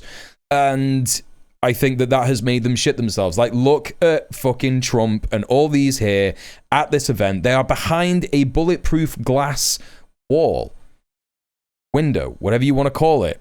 There's clearly a bulletproof glass protective box. He's got his fucking special service, secret service guys all around here. And they are shitting themselves, you know? But there are measures where we all come together as Americans. And I think fundamentally that was the tone yesterday. And Joel, what do you make of that, you know, on this idea that there is space for vigorous debate and disagreement? What does this moment mean for Democrats and Republicans who are both, some of them, trying to work across party lines and nationally heal somewhat? Yeah. The media in America is just so fucked, isn't it? Like, what are you talking about? Like, what kind, unless you are going to be honest and say something like the bipartisan stuff that the Democrats and the Republicans agree on is foreign policy, unless you're going to admit that, which they never fucking admit. They never talk about the fact that foreign policy is a bipartisan issue. Or it's bipartisan policy. You know, they always say like, yeah, we got Democrats who are trying to reach across the aisle. To what? To what, dude? To what? To fascism? Well, that just makes them fascists. So they're just all fascists. So what are you talking about? There's no debate. What do you mean? We're in a moment where I think we're called on to rise above a bit and kind of reach down deep. Yeah, man, I love liberals. They're so good. They're so fucking good. They're just out here like, yeah, man, I think like while the president of the USA is doing fascist stuff, I think it's time to rise above it. Like, you know, yeah, we don't need to let this bother us. What are you talking about, man? What the fuck are you talking about? Into understanding what it means. Hey, Rebel Phoenix, how are you? Citizenship in this country. Stephen Miller plagiarized the Nazi speech almost word for word. Yeah, because he's a Nazi. Difficult. I do have a different opinion of the president's remarks than Leslie's. I think no shit, dude. What I heard, any normal person, would say that. Was a president who used that moment to capitalize on some political advantage, who used it to further divide, to not bring down the temperature, when he, above all other persons, is the most important person to bring down the temperature. I was so deeply appreciative of Erica Kirk sharing her truth and sharing her values with the country. And I desperately wish that folks like Stephen Miller and Donald Trump Jr. and others rising above it like the Rapture. And that is what is really troubling about this moment, is that the type of leadership that Erica Kirk, spoke voice to yesterday is the type of leadership that we have a president who refuses to engage in, and that is a desperate moment for this democracy. Well, we are seeing. What's the hands thing? What are they doing? Why are they doing this? Why are all these people at this memorial event doing that? It's like an evangelicist thing, right? They're all going like, praise be to Kirk. Chuck Entertainment Kirk. Free speech itself being debated. We saw President Trump suggesting Friday it's somehow illegal for him to receive critical news coverage, which every president has suffered through. And Donald Trump himself, as a private citizen, was not above criticizing sitting presidents and their actions. So, Leslie, what responsibility do Republicans have to hold the president accountable here on this point? There's a balance here, no doubt Jesus about camp that. shit, yeah. Republicans don't want to overreach, and Democrats shouldn't want to underreact. Appropriation? Is it something that they've stolen from black churches? I believe, I fully believe that. Is the sign if that there can be measures to come together. If that's what people are saying, we can, I can fully believe as that. you talk about, vigorously debate these issues. Joel and I see that speech fundamentally differently, but we also know that history teaches us that with tragedy comes moments where people can come together, especially in Congress. You saw it after the Kennedy Association and passage of civil rights. After Watergate, they had reforms on ethics and campaign reform. And even after 9/11, Republicans and Democrats agreed on security measures. So there. Aha! There you go. She said it. She did say it. After 9/11, Republicans and Democrats were like, yeah, we need to punish every single person in this country. Is a long-standing history where we can see this differently, and their criticisms are fair, and that is a historical trend. Presidents don't like to be criticized by the media, but legislatively, this country has risen above, and I think we will do that again. And Joel, in our last few seconds, are Democrats united on their messaging on this right now? Yeah, I'll get to that. Here's what we cannot see differently: free speech. It's something that this president.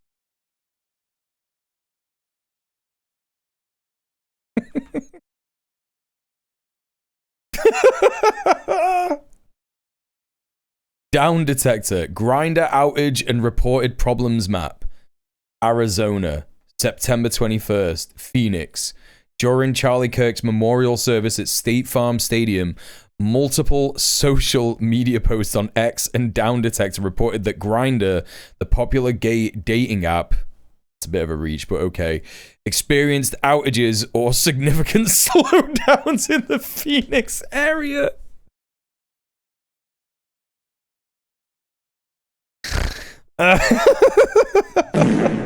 It's so good. Oh, yeah. Oh, yeah. It promised on the campaign trail and has promised in previous public moments. His political movement has promised. The American people expect. The founders guaranteed. And I was disappointed to hear his attorney general speak so recklessly about speech in ways that would go against the values of Charlie Kirk, that go against the values of Tucker Carlson and Ted Cruz. I think what Democrats have to do is fearlessly defend the right to free speech, free expression, freedom of assembly, and yes, make sure that as they are expressing those rights, those are done peacefully and in the interest of public safety. Absolutely. Well, I appreciate you both bringing respectful debate and disagreement to our program. Joel Payne. All right. Okay, let's take a look at this. What's this? Let's see what kind of things Stephen Miller was saying during the memorial. Let's have a look at this. We'll defeat the dark. We will prevail over the forces of wickedness and evil. They cannot imagine what they have awakened. They cannot conceive of the army that they have arisen in all of us. Because we stand for what is good, what is virtuous, what is noble. And to those trying to incite violence against us, those trying to foment hatred against us, what do you have? Yeah, they're terrified. Like, that's what it is. Like, if you think about Stephen Miller, he is such a loser, nerd, fucking weak sauce, wimp, piece of shit. And that's why he's a fascist, because he is... he's of the opinion that he got bullied too much at school, so he now needs to bully everybody else. It's like cops. It's the same reason why people become cops. And, you know, he's out there like, oh, there's so many people inciting violence against us. And I think they are. I think they're terrified. I think they're fucking terrified. I think that they are, like, extremely... like, oh shit, Charlie Kirk was killed because he was a fascist and we're all fascists and that's why we need to murder Antifa now. Because otherwise they're gonna murder more of us. I don't think that there's mass plannings of shootings of CEOs and shit like that. I think that if you were to do trade union action, you could dismantle corporations overnight. I don't think, you know, it's not necessary to do that. Most people who are read up on left-wing workers' rights movements, trade union movement, you know, the tenant union movement, all this stuff. We all understand it's not necessary to do violence. We don't have to do that to achieve a revolution. You know, we need to, you know, basically build power. That's what it is. Build dual power structures, and you can stop this stuff from happening. You know, all the worst stuff from happening. But these guys are terrified because all they think in is violence. Like, they just think in terms of violence, and they think in terms of how can we make the left out to be the most evil, horrible people of all time, and you know, prevent them from killing any more of us. And I think it's like it's there's a little bit of psychosis going on there. There's a little bit of like complete paranoia. But there is also going to be a knowledge that actually, yeah, they're not really under threat of any of this stuff that they're saying that they are. And I think that they're more concerned about people organizing and getting together because we absolutely have the numbers to make things change. And we're going to have a look at that later on when we look at the general strike in Italy for Gaza. Why is calling Grindr that a reach? I know nothing about Grindr or dating apps. Grindr is... I've never had a date from Grindr.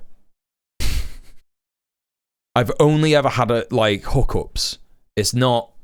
It's a fuck app. Like, if you want to feel like an object, if you want to feel like a sex object, get on Grindr. And yeah, like, you know...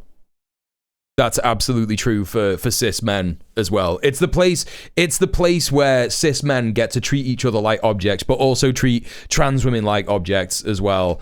It's just fucked. It's like, it's completely fucked. It's a horrible, horrible place to be. One of the best things I ever did was get rid of Grindr. I did that like, when did I do that? Tail end of last year. I think it's been. I'm a year Grindr free actually. I think. I'm just assuming it, but if you look at the average Tom McDonald fan, it becomes very clear that Republicans hate how cool black people are at the same time, knowing that most black people don't fuck with them, so they savagely chase after getting their version of struggle and culture that accumulates a level of swag that has a respectable order. The end result is confident cringe. Yeah, I get what you're saying. Like, fascists and right-wingers are desperate to appear oppressed, right?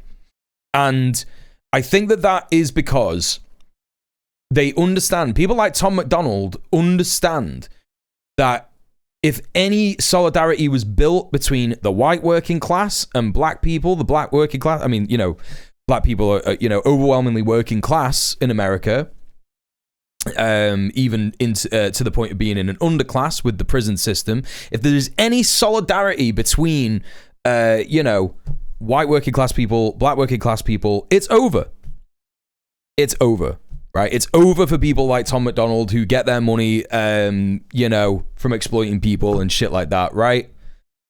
From any kind of CEO, you know, Tom McDonald would fail overnight if there was solidarity between working class people of all kinds, of all social classes. And Christians have a persecution fetish as well. Yeah, they really do. Yeah, they really do. I go on Grindr and hit cool people up for music recs, among other things. If Grindr were designed to get someone into long-term relationships instead of one-night stands, it would not keep you on the app giving them money, yeah, and it wouldn't give you, like, insane ads. The ads on Grindr are so fucking crazy. It's like AI ads. Also, no one should use Grindr because it doesn't let you put no Zionists in your bio. And it doesn't let you put pro-sex work either. I think I tried that when I had it last. I was like, pro-sex work, anti-fascist, etc., etc., and they just got rid of that shit. I don't know if that's something to do with, you know, stopping people from soliciting sex work on Grindr. Maybe they've been in trouble for that in the past, but you know, the sentiment is the same, right? You know, you want to say that you're like pro sex work, just as like in your bio or whatever. I don't know. Do they let you say no Trump supporters? I think that they do let you do that, yeah, but they don't let you put no Zionists, which is crazy. Absolutely fucking crazy. All right, yeah, let's carry on with this. You have nothing. You are nothing. You are wickedness. You are jealousy. You are envy. You are hatred. You are nothing. You can build nothing. You can produce nothing. You can create nothing. We are the ones who build. We are the ones who create. We are the ones who lift up humanity. What does he mean? What does he even mean? It's like he's reading a fucking Warhammer script or some shit. You thought you could kill Charlie Kirk? You have made him pro-sex work in a singles ad would definitely sound like solicitation. Yeah, it would, wouldn't it, Rebel? Yeah, you're right. And now millions will carry on his legacy. And we will devote the rest of our lives. He means white people and white power structures. I know, yeah, I know he does mean that, but it's like, it's just so embarrassing, right? Yeah. His last measure of devotion. You cannot. A lot of people in the standing stalls. A lot of people in the sitting stalls, sorry, I should say. Like, not a lot of people on the, you know. Not defeat us, you cannot slow us, you cannot stop us, you cannot deter us. We will carry Charlie and Erica in our heart every single day and fight that much harder. I mean, you know, if he is talking about an ideological struggle between the right and the left, yeah, he is talking about an ideological struggle between fascism and the working class. Oh, the main floor was for VIPs. Thank you, Rebel Phoenix. Right, gotcha. Right, he's talking about an ideological struggle between fascists and the working class, capitalists and the working class. He's on the side of fascists, he's on the side of capitalists, and he is like saying that they're gonna fight even harder. They're gonna fight even harder. They're gonna fight even, you know, stronger. They're gonna get stronger. They're gonna do other stuff. I don't understand what it is that they're saying, but they're like, but you know.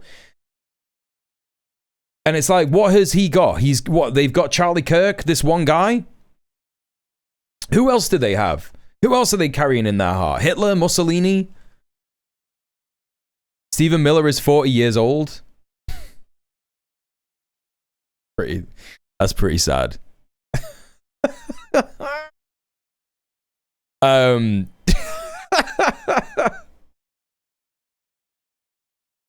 was I gonna say? I wonder if Trey Reed has been mentioned even once on Channel 4. Yeah, I doubt it. You know, who have they got in their hearts? Who have they got in their hearts? Like Mussolini, Hitler, Charlie Kirk. We have all the people who've died in Gaza. We have all of the socialists who were executed by fascist states. We have all of, you know, the working class people who have struggled for decades in our hearts. Like, that is who feeds our ideological steadfastness. Stuff like that. The knowledge that there are still people dying in Gaza every day, and they are far closer to us than any of these cunts in terms of where they are materially, you know? Because of what you did to us. And it just means that we're going to be far more stronger. We're going to be far more steadfast. We're going to be far more powerful. He's Mussolini Maxin, that's right. Rush Limbaugh. We will carry Rush Limbaugh in our hearts every day. Determined we will be to save this civilization, to save the Hey, West, Garlaman, yo. to save this republic. He also deadass looks like Goebbels. Yeah, I agree. Yeah, there you go. All right, let's take a look at this. I've heard that this is like an interesting watch. So we are going to watch Erica Kirk's speech real quick. I'm just going to run to the toilet real quick, so I'll leave you with a bit of tunes. I won't be too long. Use this opportunity to, you know, get yourself a nice drink. Get ready for this. Get some snacks, you know, take your meds. Prepare yourself for Erica Kirk's speech at her husband's memorial. I'll be 2 or 3 minutes. Won't be too long.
stages involved in launching a ballistic missile.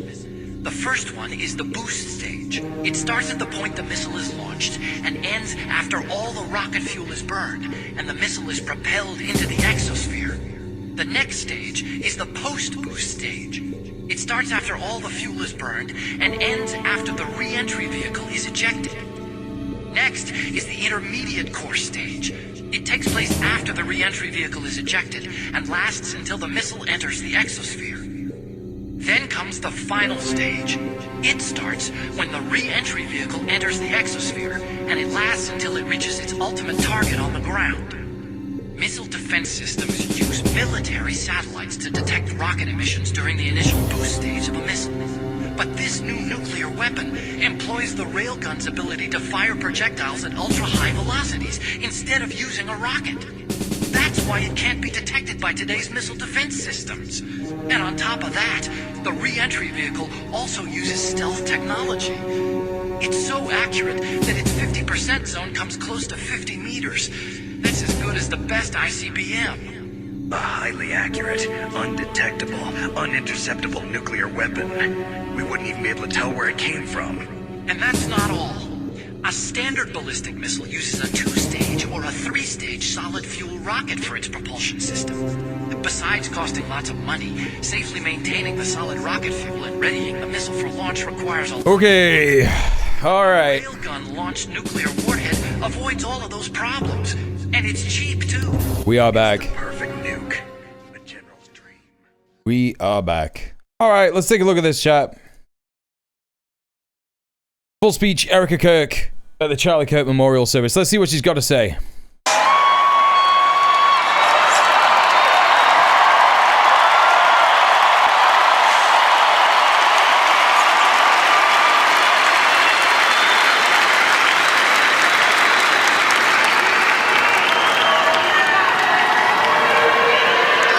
Hello. God bless all of you for coming here from all over the world to honor and celebrate my Charlie.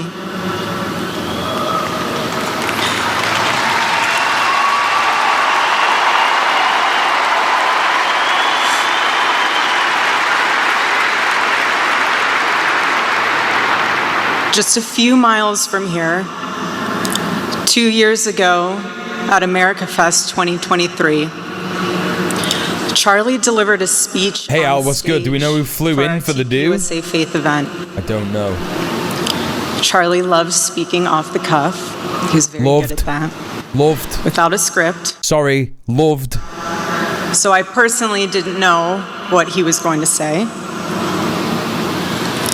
And what he chose to speak about that day was his submission to the will of God. He quoted one of his favorite Bible verses, Isaiah chapter 6, verse 8. Here I am, Lord. It must be so liberating to just, like, you know, when someone's dead, like Charlie Kirk, you could just kind of say whatever you want, right? Even if you're his wife, you could be like, yeah, his favorite Bible verse was Isaiah 6:8. You know? Like, who's going to fact check her? No one. No one's going to do that. Just say whatever you want. After Charlie finished, I met him backstage, and I spoke to him, and I'll never forget this. I said, Charlie, baby, please talk to me next time before you say that statement. Because when you say something like that, there is so much power. Oh, they got the fucking... I didn't know that they had the assassination protection booth around the speakers as well. Chat, I can't begin to tell you how scared of us they are. Like, all of this huge state overreach, all this stuff, canceling Jimmy Kimmel, it's all part of the same thing. They're just fucking absolutely terrified of us. And it's not like we're even threatening to kill him. Like, none of us are doing that. None of us are saying to each other, yeah, we need to, like, murder fucking Republicans or anything like that. It's not happening. Like, at the most, we're saying, get out into your communities and stop stop ICE from disappearing people. Get out into your communities and do tenant union activism. Get out into your communities and do fucking trade union pro-Palestine activism. And they're all just there like, oh my God, they're gonna murder everyone. What are you talking about? You live in a fantasy world. You have all the power. You've got all the fucking guns. You've got the fucking police. You've got the army. What is happening? What is going on? Oh my God, it's just crazy shit. You know? They think of Herman Cain, could not think of the name while they're saying the names of who they have in their heart. It's just wild. It's just fucking crazy. In that verse, when you say, "Here I am, Lord, use me." Hi, Han, how are you? What about the rights of the guns not to be shot? Yeah, God exactly. will take you up on that. And he did with Charlie.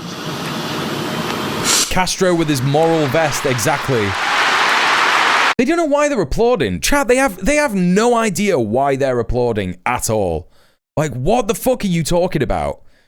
She just said, hey, this is a thing that Charlie said in one of his speeches sometime, and that was really bad because God took him up on that challenge. And I don't know, the Bible verse was something about someone being killed for their beliefs or something. I don't fucking know. And now she's there like, yeah, God will take you up on that. And they're all like, yeah! Like, what do you mean? What are you fucking talking about? And he did with Charlie. What?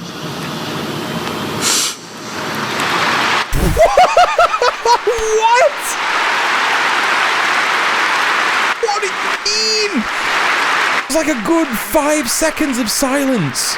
11 days ago, God accepted that total surrender from my husband and then called him to his side.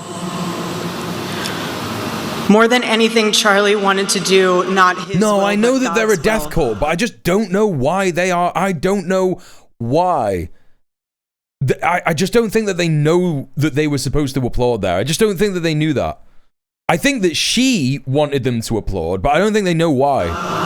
And over these past 11 days, through all the pain, never before have I found as much comfort as I now do in the words of our Lord's Prayer, "Thy will be done." I just don't think that she's grieving in the slightest, man. When did he die? How long has it been? It's been like 11 days. And she's done like a tour of the country. She's speaking to everybody. She's like, I saw one of my friends on TikTok earlier today saying, yeah, nah, sorry, she's got like the perfect makeup look. She's not crying backstage or anything like that. She's not, there's literally like no, what do you call it? Like raccoon eyes or panda eyes or something like that. When you like cry too much or anything like that. All of her makeup is perfect and all this shit. You think it's because she's jazzed that he's with Jesus? I think she's jazzed that he died. I think that's what it is. I think he was a horrible person to be with. I think he was a horrible, horrible husband, and I think he was abusive. And I think that she's like, yeah, brilliant. It's time to launch my career. Yeah, I'm going to be like, inheriting all of his fucking $12 million or whatever. But I swear to God, I think that she's buzzing. I think that as soon as he got shot, she was like, excellent, my grift has started. The Lord has sent me a new grift. Did you know the cross she's sporting has Charlie's blood in it? Pardon? Pardon? What? What do you mean? That total submission to God line sounded like a porno. Not gonna lie, I can go to hell for thinking that. If you really believe he's hunkering down with God, you'll be like, fuck yeah. No. I think that that's true as well. You don't think that she's gonna launch a grift career off this? You don't think that that's what's gonna happen? I guarantee she's gonna be doing podcasts for the rest of her life. She's gonna be doing podcasts for the rest of her life. She's gonna have her own fucking Turning Point UK US thing. They're so into God. I think two things could be true, right? I think that you could be right in that they're so into God, she really does believe that he is in heaven with God. But I also think that he was a horrible piece of shit person to be around. And I think that she's relieved, and I don't think she's grieving at all. I don't think she's grieving in the slightest. Yeah, but Han, you showed me that video where she was where she was like kissing his embalmed hands and shit. You know? That was so performative. That was so fake. She wasn't crying at all. I don't know. I don't think she is. I don't know. Agree to disagree. Never before have I found as much comfort as I do now, having an unfettered access to his $50 million fortune, right? On the very day. Hey, Ninja Can. Yeah, it is messed up. On the afternoon of September They did do an open casket. Yeah, it's fucked. I arrived at a Utah hospital. Hey, YBE, how you doing? People say she is actually more of a hog than Charlie. Yeah, I believe it. My husband's murdered body. But I do also believe that he was probably like, I don't know, horrible piece of shit, you know? I saw who mics herself up on a funeral, yeah. Well, who does it? It's just crazy. It's crazy stuff. Everything you would expect to feel. In an interview with the New York Times, Erica revealed how she now wears the small St. Michael icon that was ripped from Charlie's body by medics as they fought to stop the bleeding at the Turning Point USA event in Utah. Wait, what? The small... Wait, what?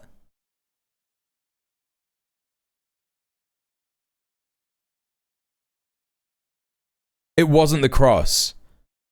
What is the St. Michael icon? I felt shock. I felt horror. You don't think she was in an abusive relationship with him? Of heartache that I didn't even know existed. She hadn't yet realized it. But there was something else too. No, I don't think she knows that it was abusive. No, I'm not saying that. I think that like she probably had like the natural relief that you have. No, don't apologize. It's okay. She was the abusive one, bet. You reckon? Even in death, I could see the man that I love. You know what? I buy that, young black economist. I buy that. Because that would make hella sense, right? That would make complete sense. If she's like not like, you know, she doesn't appear to be as emotional as someone in this. Do you know what I mean? I just can't picture it. Like, if someone really close to me died in 11 days speaking to a crowd like this, I can't imagine it. Like, I genuinely can't imagine it. I wouldn't be able to do it. I saw the one single gray hair on the side of his head, which I never told him about. Now he knows. Sorry, baby, I'm telling you now, but never told him. Didn't want to. Full demon. Yeah, I do agree. Yeah. I also saw this. I do agree. I also saw on his lips the faintest smile. What? And that told me something important. What, is she saying when he died? Wait, what? It revealed to me a great mercy from God in this tragedy. I think you buy into God's plan kind of thinking, and you're also mega hateful, and maybe grief just doesn't hit. Yeah, maybe. Suffer. I was a fucking wreck when my wife died, and that was natural causes. Yeah. There was something so instant that even if Charlie she definitely looked like she was acting just then. Yeah, for real. Nothing could have been done. People do grieve differently. Yeah. I do get it. Fear. No agony. One moment Charlie was doing what he loved, arguing and debating on campus, fighting for the gospel. What is happening? The way that she said that, right? In front of a big crowd, and then he blinked. He blinked and saw his Savior in paradise.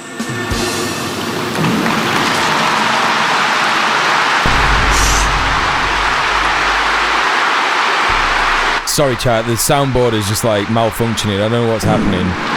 I can't stop any of this. Heavenly mysteries were revealed to him. I can't stop any of this stuff from happening. God's love. Sorry about that. It looks like it's fixed now. Revealed to me in the days that followed. If you do a deep dive on her, she was set up with Charlie from the start. Wait, what do you mean? Wait, someone... the person who said the thing on TikTok that I was talking about just then, she was saying that it was an arranged marriage. Is that true? Stream decks are just so unreliable. Yeah, no. It's, yeah. Who is a practicing coach?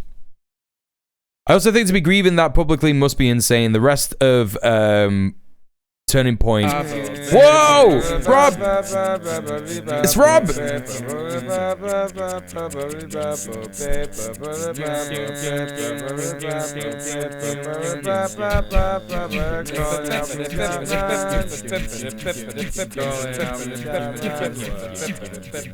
Oh my god, Rob Rousseau, thank you so much for the raid. How are you doing, my friend? It's good to see you. Chat, if you don't know Rob, please go and show him some love. He's a wonderful guy. If you like my politics, you'll love his politics as well. Yeah, welcome in, Raiders from Robertso. My name is djmuel. I'm a leftist political streamer from the UK. I'm a tenants union activist. I've got all kinds of experience in doing activism, anti-fascist stuff, anti-genocide stuff, yada, yada, yada. We're covering the news. We're having a look at the insane theatrics of the, of the Charlie Kirk memorial thing yesterday. We're having a look at that. So, yeah, join us in for that. We're just having a look at Erica Kirk's speech. Welcome in, everybody, from Robert. So, thank you for the follow. Who do we got? Technomancy joining in with the raid. How are you doing? We also got Dr. Maggot. Hello. We also got Realan coming in with the raid. Hello. Ninja Can, I believe, coming in with the raid.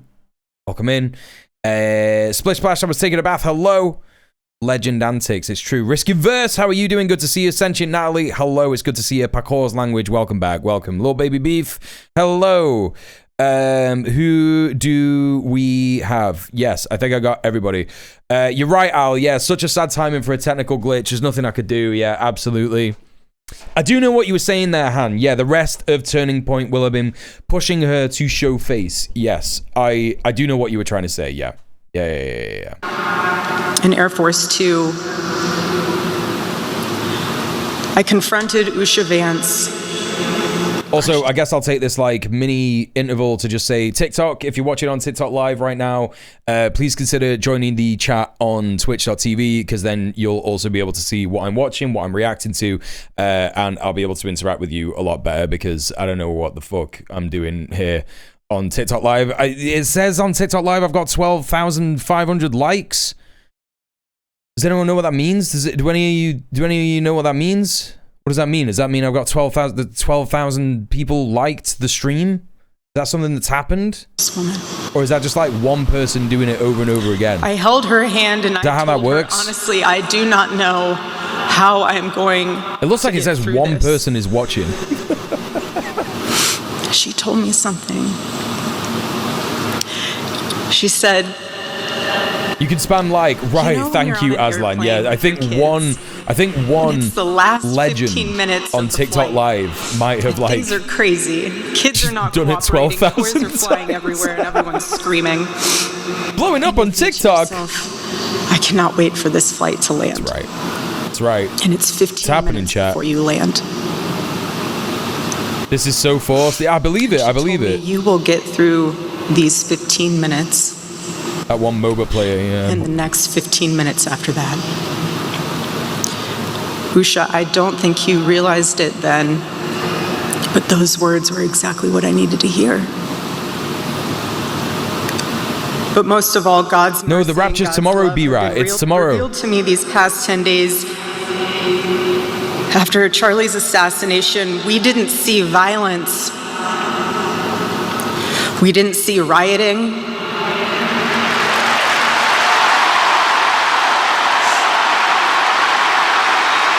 Yeah, that's because no one cares. Come on. Like, come on. Are you serious? It's because no one cares that much, and this is performative. This is like insane performative stuff. What do you mean? Huge L that no one was rioting, right? Yeah, the majority of people were just like, oh, okay, gotta go to work. This has no effect on my life whatsoever. Like, literally whatsoever. Yes, the status quo. They're the fucking status quo. Oh, there he is, chat. There he is. You know what I want to watch, don't you? You know what I want to watch. Can we get this? I don't know if she's going to say anything else. I don't know if she's going to say anything else, like, interesting. I just kind of wanted to see how she was conducting herself. Like, if it, like, because I had seen people speculating as to whether she was, you know, actually grieving or actually feeling these things and shit like that. But I believe, I believe that he does do a speech, doesn't he? Does he do a speech?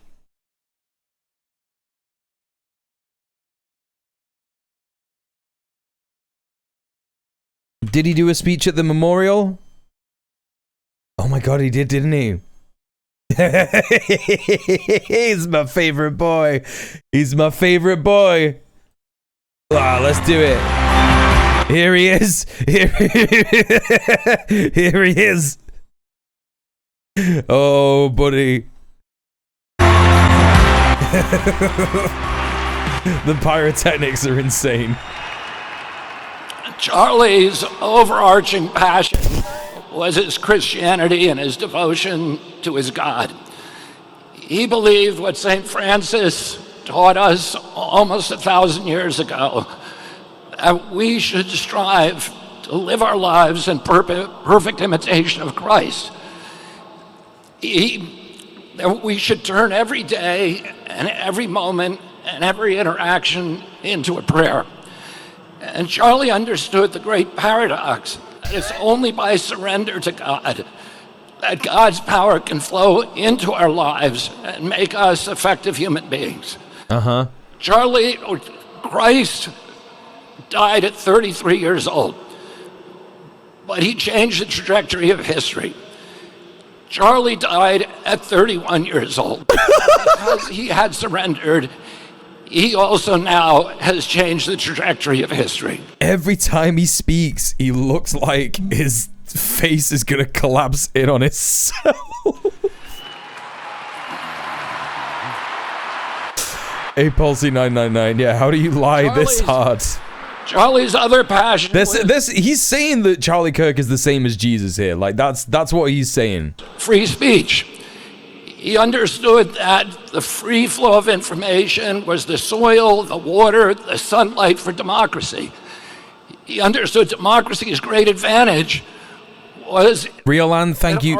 Riolan, thank you for the finger heart, whatever that means on TikTok Live. I don't know what that means. Policies were formed by ideas that had triumphed in a marketplace of debate and conversation.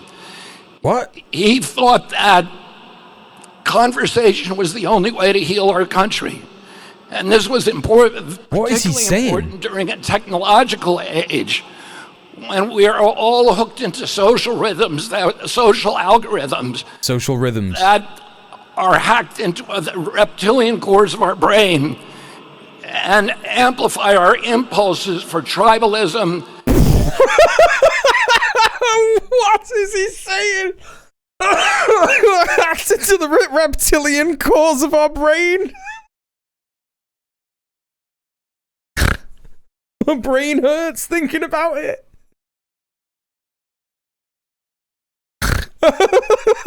So good.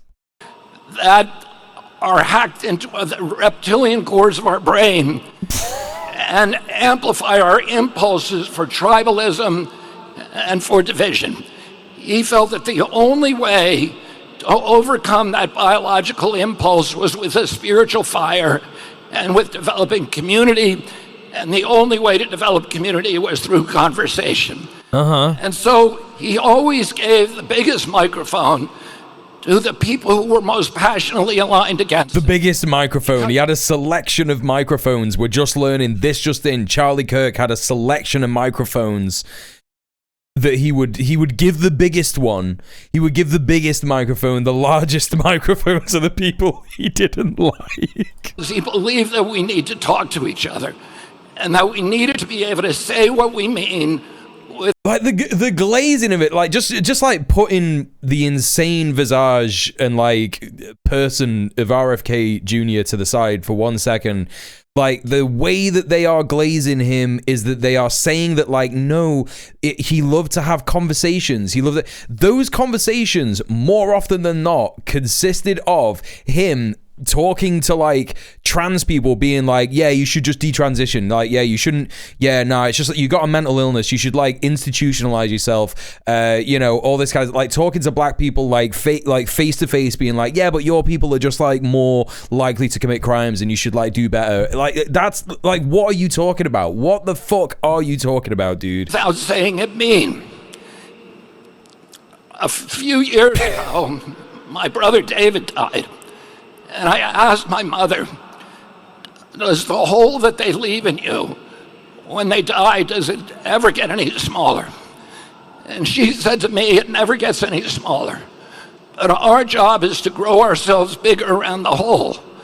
And we do that by taking the best qualities, the best, most admirable character traits of the person that... Grow ourselves bigger around the hole. Okay. Yes. There was definitely a hole left, wasn't there? Yes. That's correct. Integrate them with restraint, with discipline, with practice into our own character. And in doing that, we make Donut Kennedy. and the hole gets proportionally smaller. We also give a kind of immortality to the person who left us because their work continues through us. A couple of days ago, my niece or my granddaughter left for college in Europe. Her mother noticed that she packed a Bible. When her mother asked her why she made that choice, she said, I want to live more like Charlie. Hey, Eric. Hey, Diego.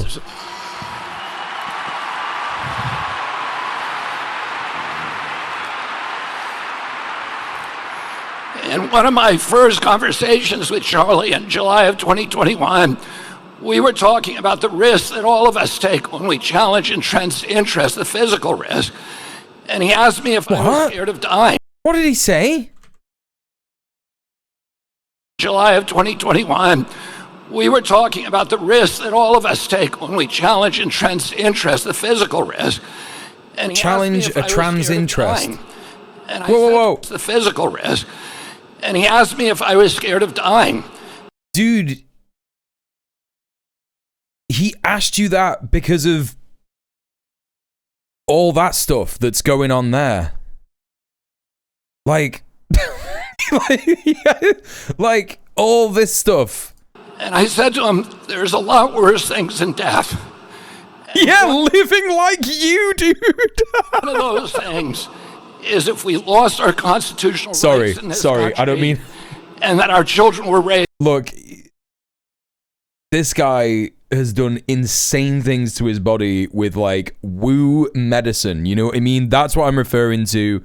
I'm not referring to people who have, like, conditions, like, you know, health conditions and shit like that. Obviously, I have extreme solidarity with people like that. But, you know, RFK Jr. has done a lot of this stuff to himself, right? Slaves. You know what I mean? And... Hello, Carnos. What's good?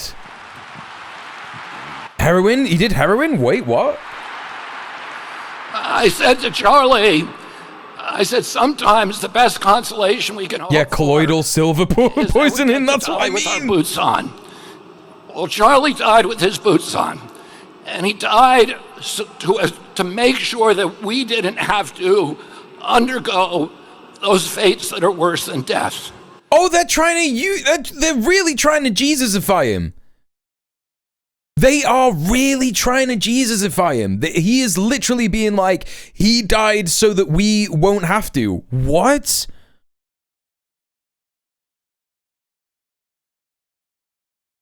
I always rated death as the top of the worst things that could happen to you personally. Let's remember, Charlie, he was for those of us who were friends. Jesus Charlie, famous for going to Valhalla, yeah. Any more evidence of the love of God, because the evidence. RFK Jr. is on now, honey. Just gonna go get a beer, yeah. God loves us all. Thank you and God bless you. Oh, he's my favorite guy. He's my favorite one. Oh, God. Do you remember when he said that he knew Charlie Kirk when he was 8 years old? Do you remember that, chat? Remember that the other day? That was good, wasn't it? I don't know if I want to watch any more Erica Kirk. I'm kind of done with that. All right, let's see what's been happening. What else we got? I got some Twitter stuff here. Is this going to be the same terrible audio from the clip that we saw before? Antifa, what you posted. Yeah, I can't be bothered listening to that. Oh, here we go. All right, we got a little bit of Trump's speech. This is just a 28 second segment here from Trump. Let's see what this bit is saying. A missionary with a noble spirit and a great, great purpose. He did not hate his opponents. He wanted the best for them. That's where I disagreed with Charlie. I hate my opponent. And I don't want the best for them. I'm sorry. I am sorry. Oh, the ego is just so insane.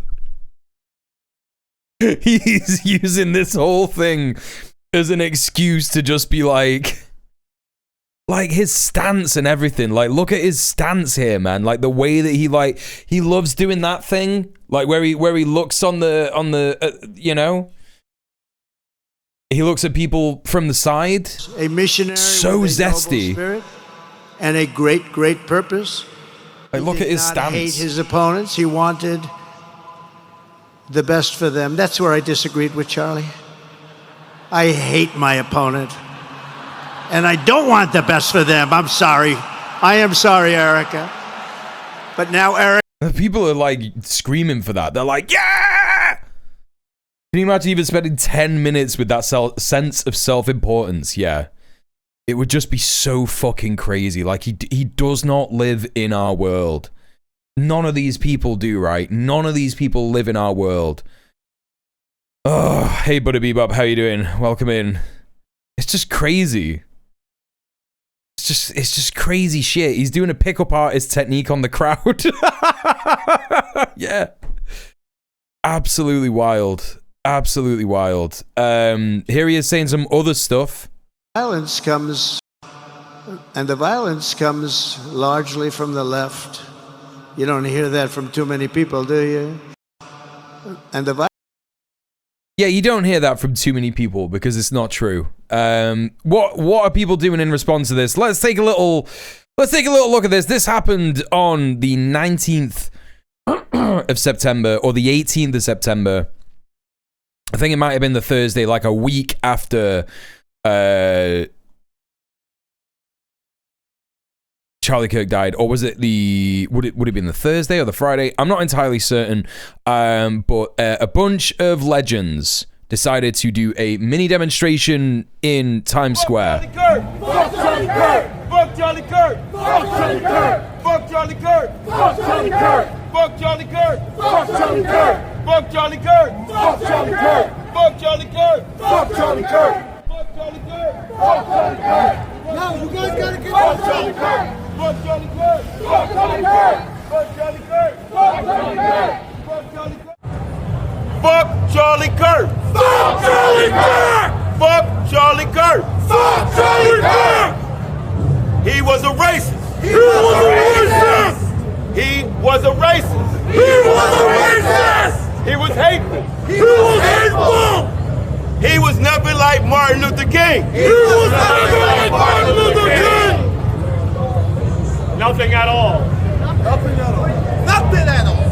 Justice for Fred Reed. Justice for Fred Reed. Justice for Fred Reed. Justice for Fred Reed. Justice for Fred. It's amazing. It's amazing. Did they police speech? That they police speech. They police my speech. They police my speech. Police follow me around. Police follow me around. They follow Reggie around.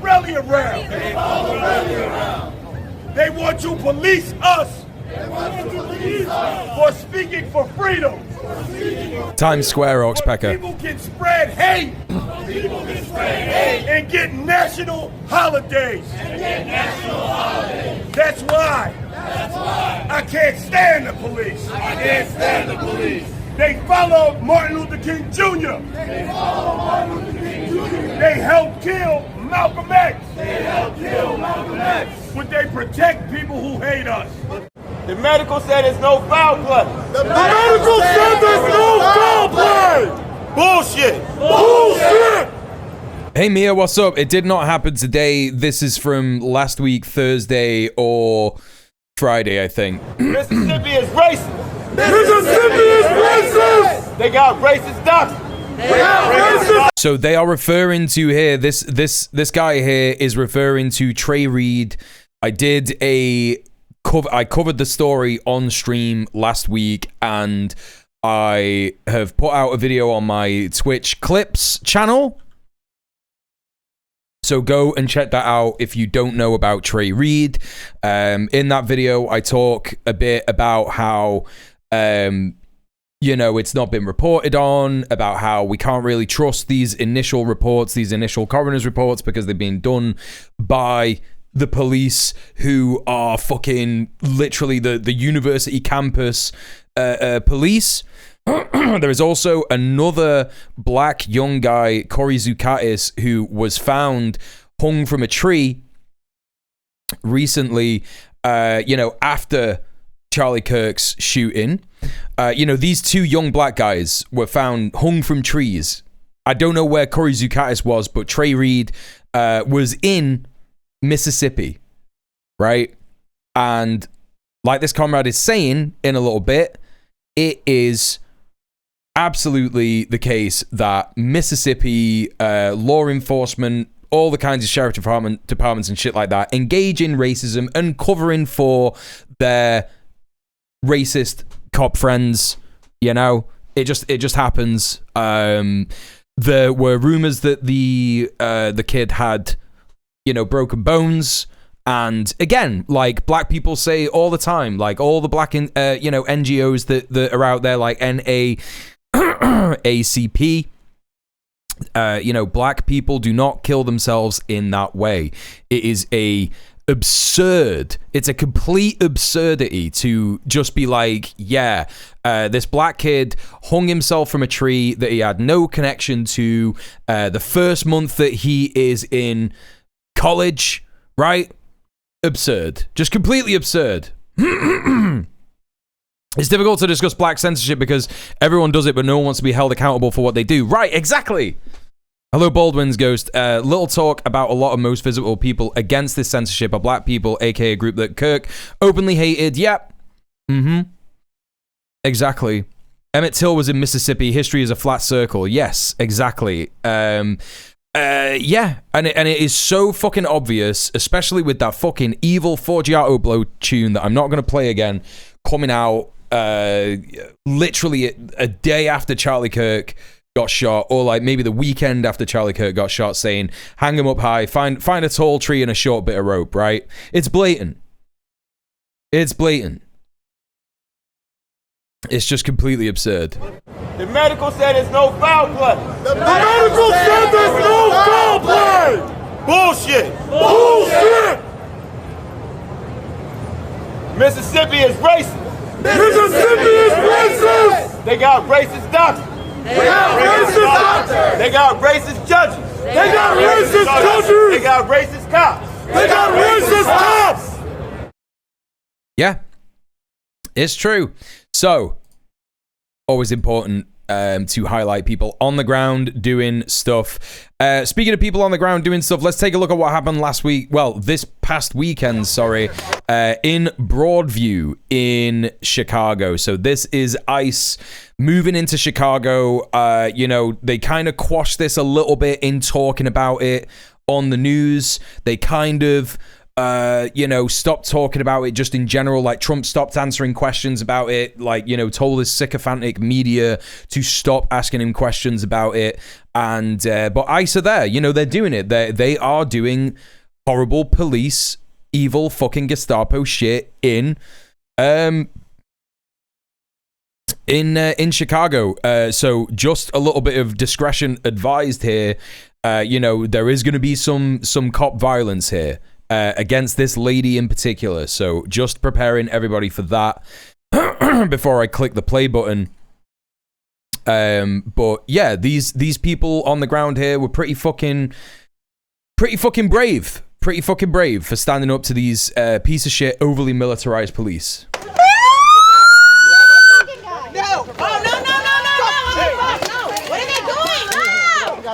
See this guy shooting this shit? I don't know what these like weapons are, but I think that these are what they called spike bullets or spike guns. I don't quite know what they are, but they're like a type of less lethal that is obviously going to be lethal if used in the way that some people will use it.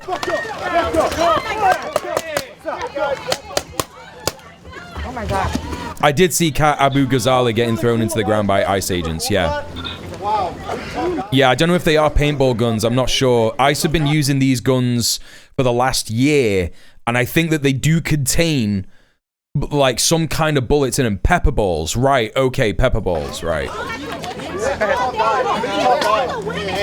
Disney's backing down on the Kimmel situation. Hit me up with a link, Mr. Dank. You'll get it, boy. Give me your sign. Give me your sign. Give me your sign. Fall down. They just sprayed her in the face. They just fucking pepper sprayed her. Look at her. Look, chat. I'm being so. I need everybody to be so serious right now. Look at the way that they are weak up against this one lady. Look at the way that they are weak up against this one lady. Imagine if it was 10 ladies, right? Imagine if it was 20. Imagine if it was 30. Like, come on. You know what I mean? One of the fucking bravest people at this fucking, you know, at this fucking thing. Many people are saying this. Fascists are cowards because they're losers. Exactly. Al, these are ICE agents. So this is an ICE facility in Broadview in Chicago. 40 to 50 wild nans, yeah. Thank you, Mr. Dank. Move out! Move out! How is she supposed to move? Move out! Let's go!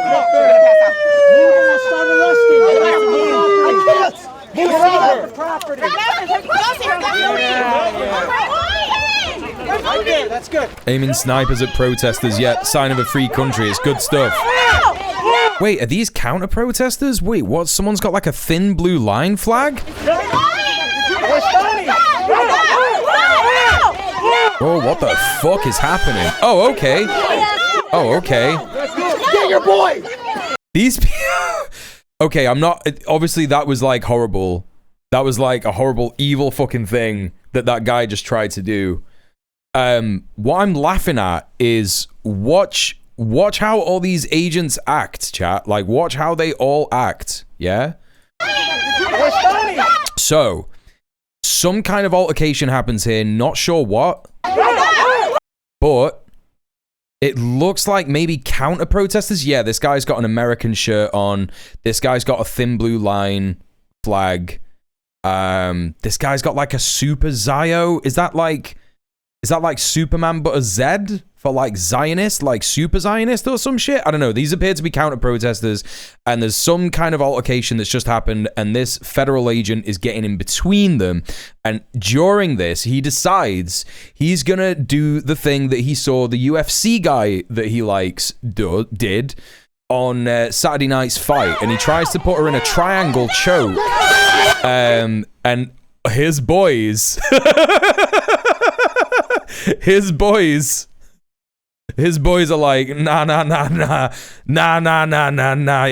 be doing that, mate. Don't be doing that. Look at him, like, taking this guy away and shit like that. These are disorganized. They are disorganized. They don't have good morale. You know?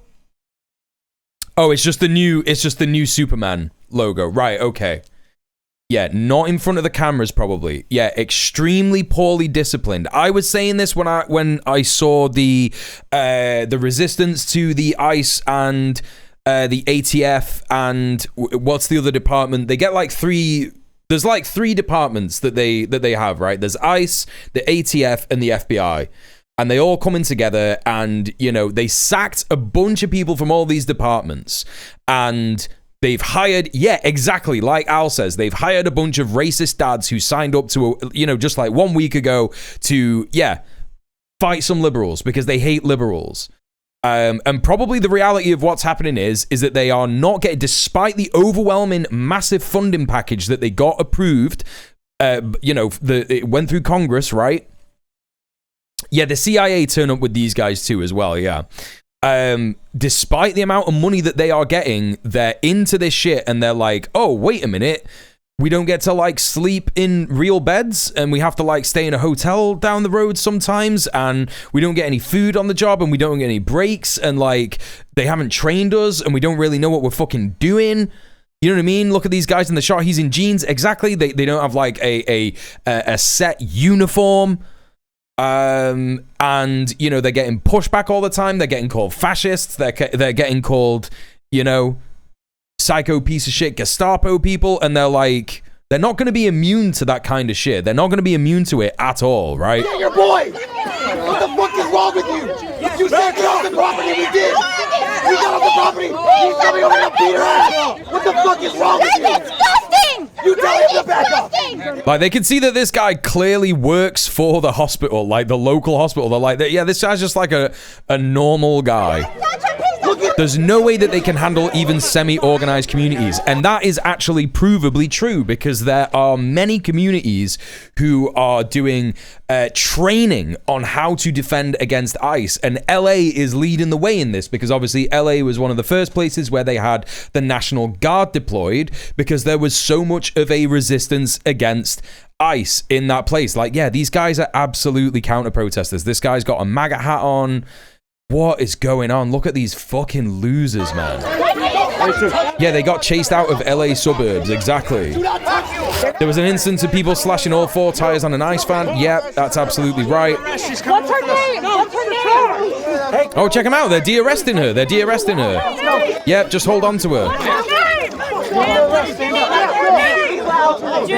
Back up. Hey, Alice McGee, what's going on? Back up. What's your name? Pushed me when I was walking away.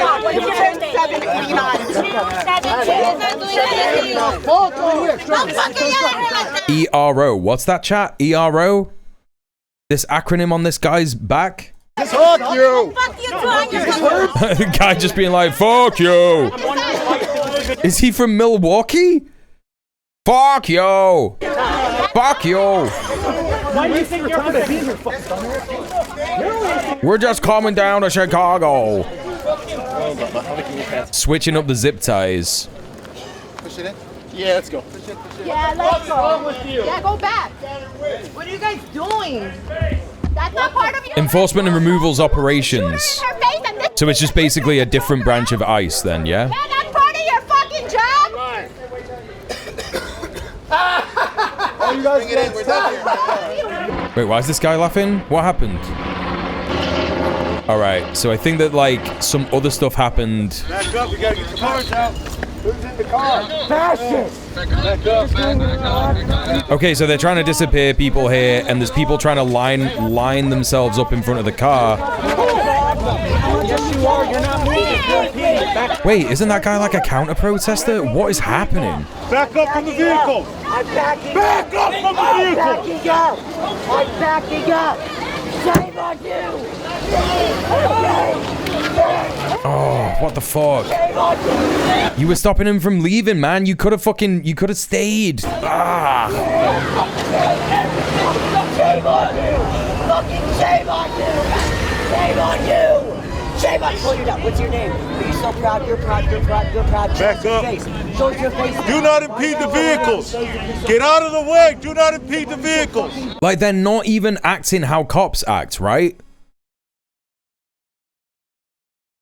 They're not even acting how cops act, because cops will just like routinely not say fucking anything.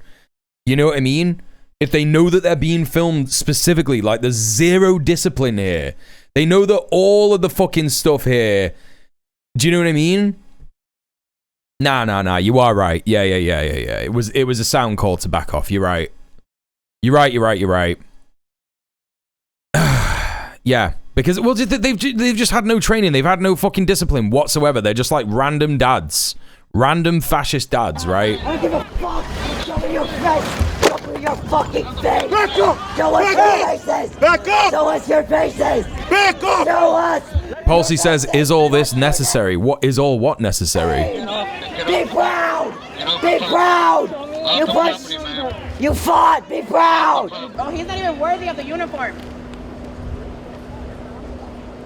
Shit on teenage fascists. This car is gonna go inside. So I wonder if we're gonna see Kat Abu Ghazala turn up here. Watch out. Okay, so it looks like more protesters are joining in here.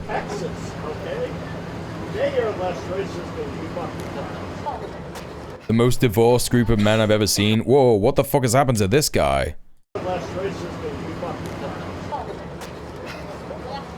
So that's the kind of ammo that they're firing at people, whatever that is. Hero is the part of ICE who's responsible for arrest and detaining. Not any part of ICE can do so. Yeah, but they do it anyway, yeah. They do it anyway, Alice. American cops don't give a fuck. They know their buddies will do the investigation. Find no wrongdoing. Yeah, they got that qualified immunity shit. It's the same in the UK though as well. Our cops are like that as well. All these fast troopers probably spent plenty of time online telling lefties to take their masks off. 1,000%. All right, so it looks like more protesters turned up here.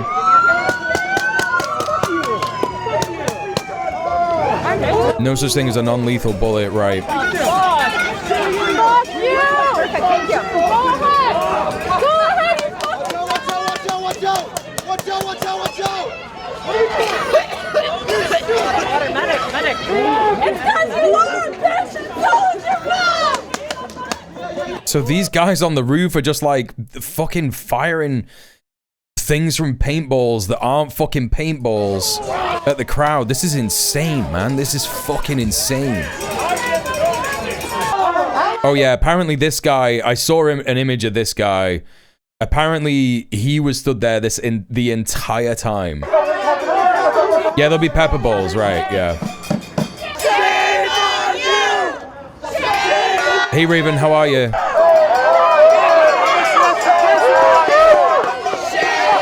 What the fuck has that guy got? That guy had like, they've got like buckets of stuff. What's happening? Shame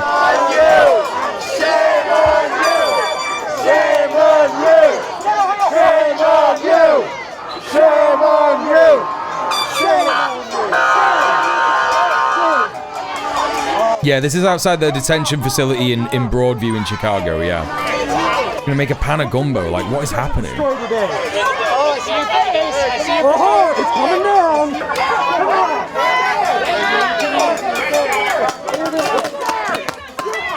Hey, good for you getting home safe, Rebel Phoenix. This guy. Shoot me again, he's saying. This motherfucker here is saying, shoot me again.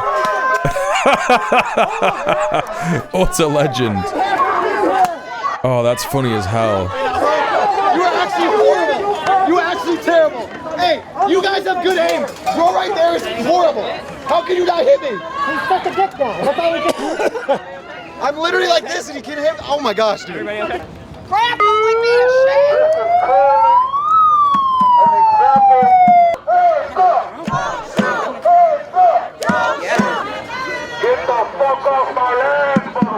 Like, I think the thing that they don't understand, the feds doing this, and the fascist administration that is ordering them to do this, is that all that this is going to result in is the most organized community defense that people will manage in the USA in decades.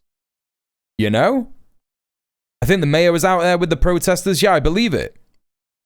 Would you consider UK police to be more relatively accountable in rural areas? No. Not at all. Realan, thank you so much for gifting a sub to Carnos. Enjoy your ad-free viewing. Enjoy your sub badge and your emotes. As a nurse, we're too dead inside to care about getting hurt. Yeah, fair enough. County sheriffs, from my very limited understanding of UK police, I want to say the UK doesn't have anything like sheriffs, which are completely unaccountable even to city police. Nah, yeah, there's honestly there's no meaningful accountability in the UK at all. Like, there was a investigation that went into the Met Police in London, which exposed the deep misogyny, homophobia, sexual assault, transphobia, and it exposed all of it. And there was just nothing. Like, nothing happened. No one got sacked. No one got fucking disciplined in any way, shape, or form. It was all just like, yep, this is what we're like. Yep. Specifically in comparison to county sheriffs, obviously there's no actual accountability. I would say that county sheriffs probably get away with more shit than rural UK police.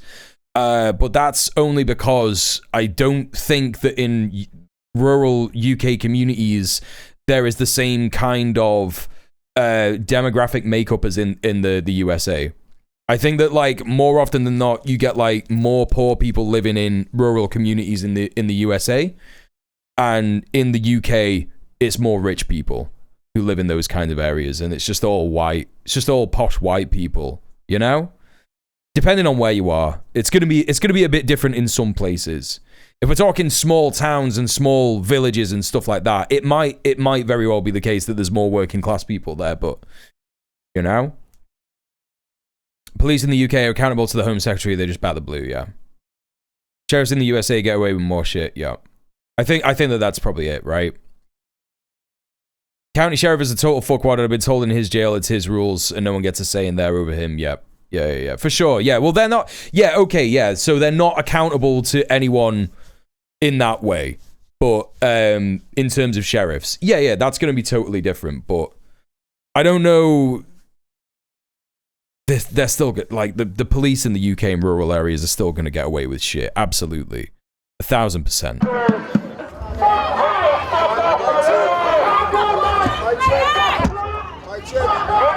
Cops in the UK don't have guns, they're less likely to kill the people they brutalize.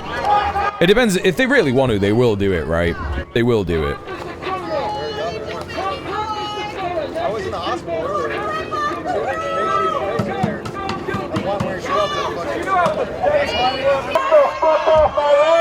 Goletier in a cowboy shirt as a US sheriff, yeah. Tell Little Towers that, yeah. Yeah, they have killed people, like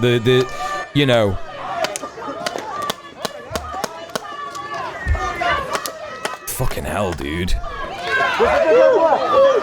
Oh, that one hurt!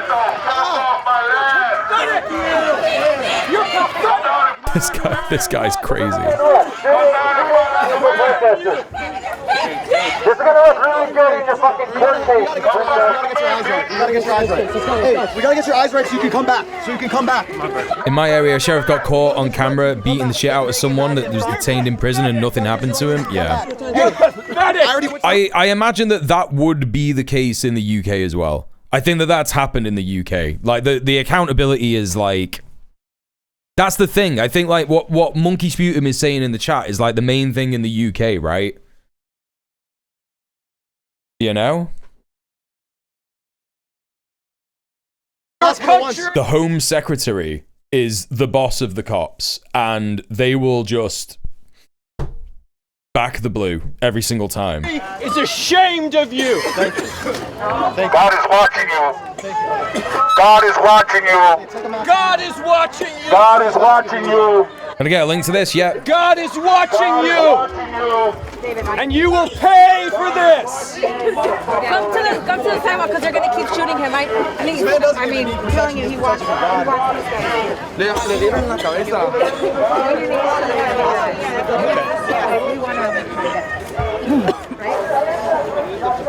Off the side.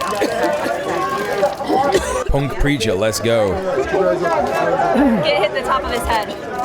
This guy a Catholic? He's got the dog collar. Is he a Catholic?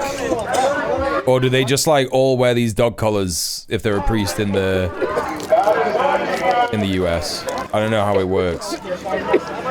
Did the counter protesters fuck off? I don't know, you know. I don't actually know.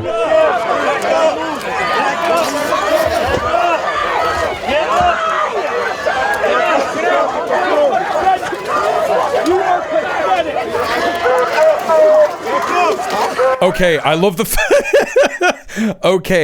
I love the fact, actually, that someone with the umbrella was literally like, you know, opening the fucking umbrella in the way that, you know, protesters have been using them to guard against things like less lethal rounds and shit like that all over the world. We saw that in some Hong Kong protests, I think, a couple of years ago.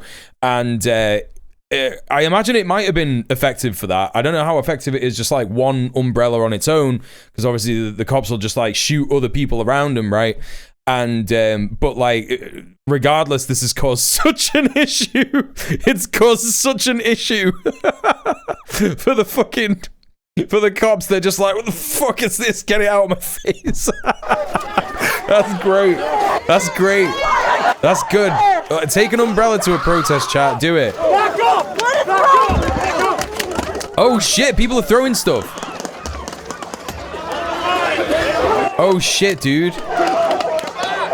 What is that, like what are these, like crappy tear gas canisters that aren't working? Catholics and Episcopalians are big in Chicago, right? Gotcha. It's a Catholic thing. Hey, Penetration, how are you?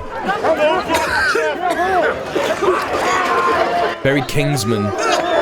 Never seen it in a Protestant practice. Not the person to ask, right? Yeah, Chicago's not fucking around. I mean, it's the only normal fucking response, right? I'm not being funny. I'm not encouraging this kind of thing, but you know, what can these fucking Gestapo fascists expect when you are just known for disappearing people, for taking people off the street and disappearing them? Like, what can you expect? Of course, people are just gonna like throw things at you, man. Of course, that's gonna happen. Well, I think like this is the first major action that I've seen against ICE in Chicago. So I imagine if this is the first, it's gonna get fucking crazy. It's gonna get fucking crazy, chat. We are watching you. We are watching your every fucking move. Go the circle. Oh, they're arresting journalists. Oh. Was this guy like a journalist? He's got like, there's like a tripod on the ground? We are watching you!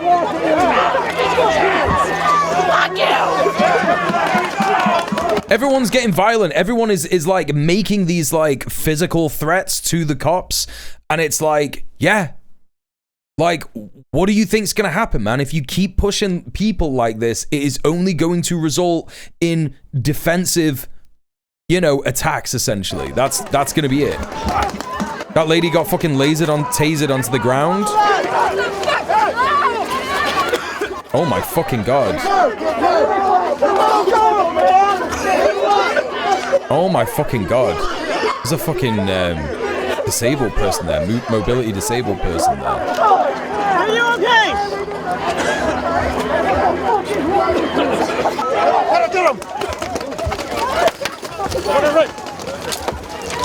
What the fuck? What the fuck? I missed what happened. I was looking at the chat.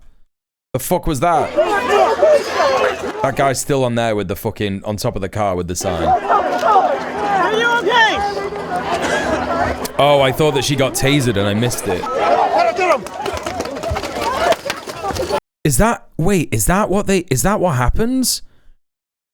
They just go, all right, get him?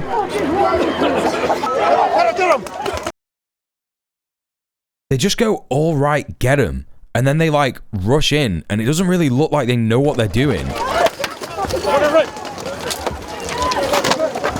They just go, all right, get him. Oh, you could close ranks around these guys so easy.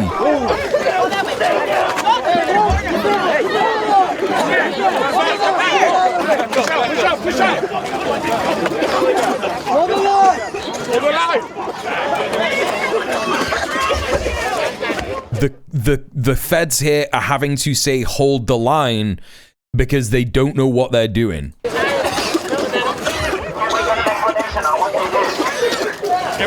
These are the people that join for the bonus, yeah. That they'll never get. Whoa, what the fuck is happening there? What the fuck? Yeah, this is chaos. They can't control people.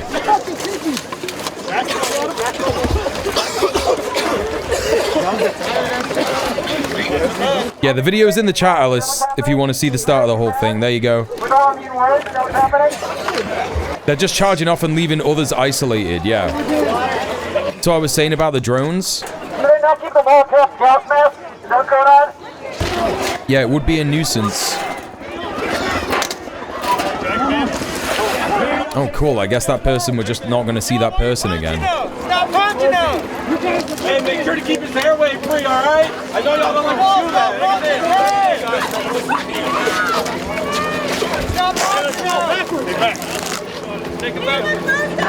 They're absolutely terrified of people getting de-arrested, and they're all standing around like that to try and stop that from happening.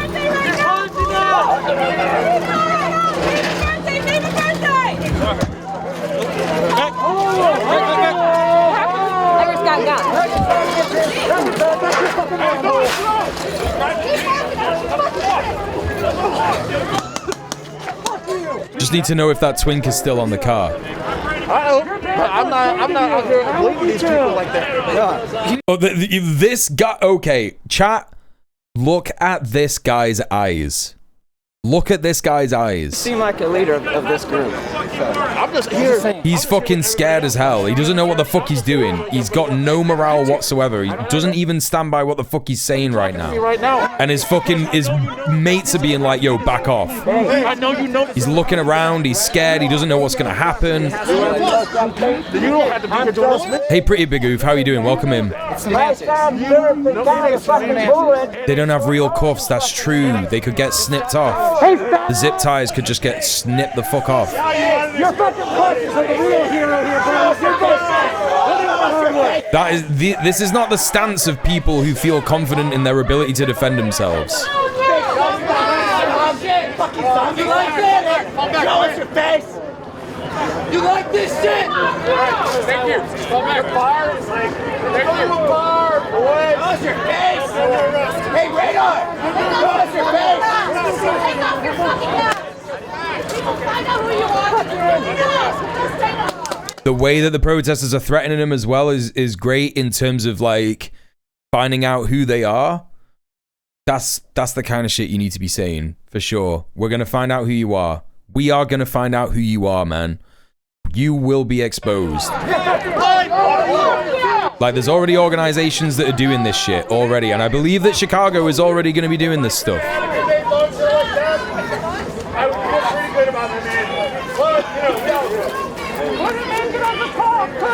Any kind of real organized resistance to this will put these guys on the ground immediately. And when I say on the ground, I don't mean, you know, violence or anything like that. I mean, like, it will be just, the operation will just be over, right?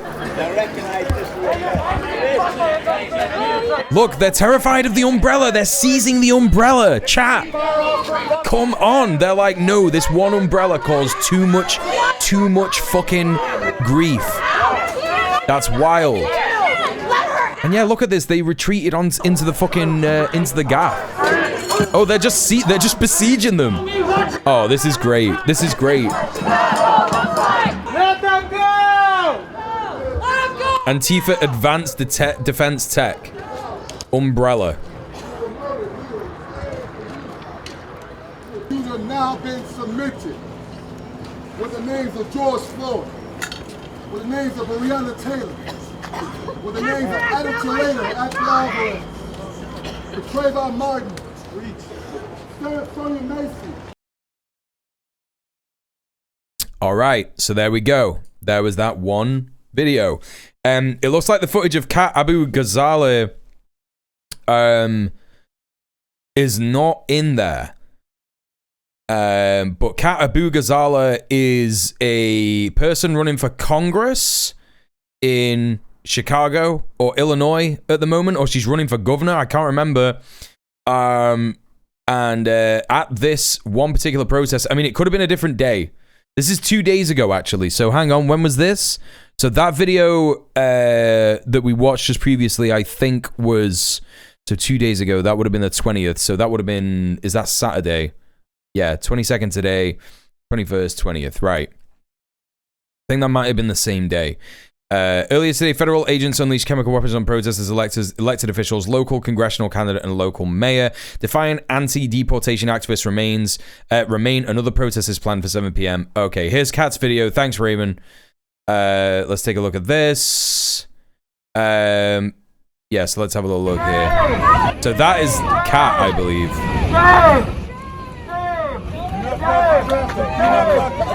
So she literally gets up to try and, oh yeah, cool.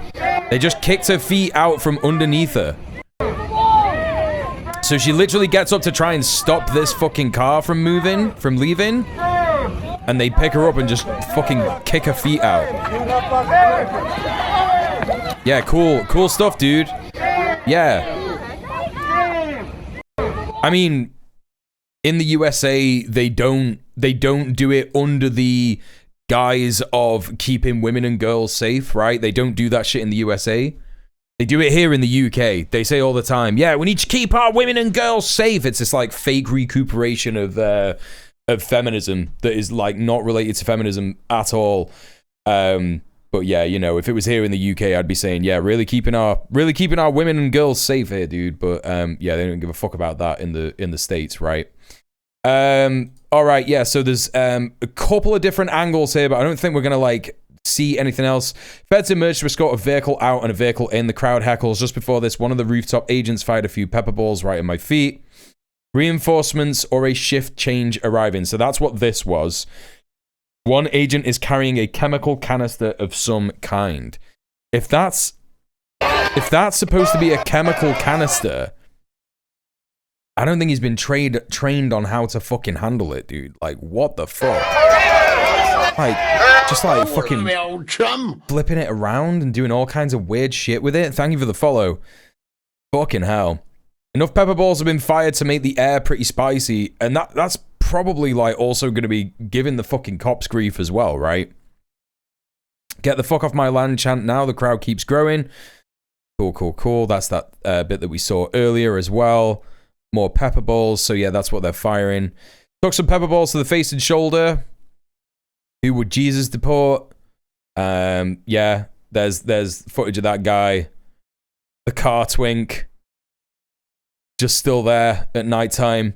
Shield wall is up. Feds seen donning gas masks. So they had like, this is cool stuff. This is kind of organized. They got like a bunch of signs that are doubled as shields. In fact, no, these are shields. You can see they've actually been built. They just have slogans written on the front. That's pretty neat. Gas canisters launched directly into the crowd. Pandemonium again. After clearing the road, some agents are slowly backing into the facility. No idea how many protesters grabbed. Too dark to see too well out here. CS canisters in the street. These were also fired. So maybe that's not a pepper ball. Maybe that's just like a tiny rubber bullet.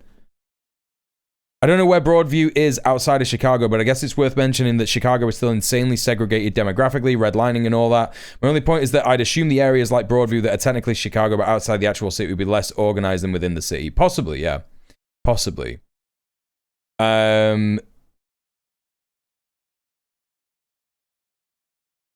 Putting aside that they are shooting from the roof, in terms of protesting, I mean, if you're blocking cars, you have to be prepared. You may get hurt. I would argue a peaceful, organized protest will be standing there, shouting and waving signs. What the fuck are you talking about, Alice? What do you mean? What are you saying?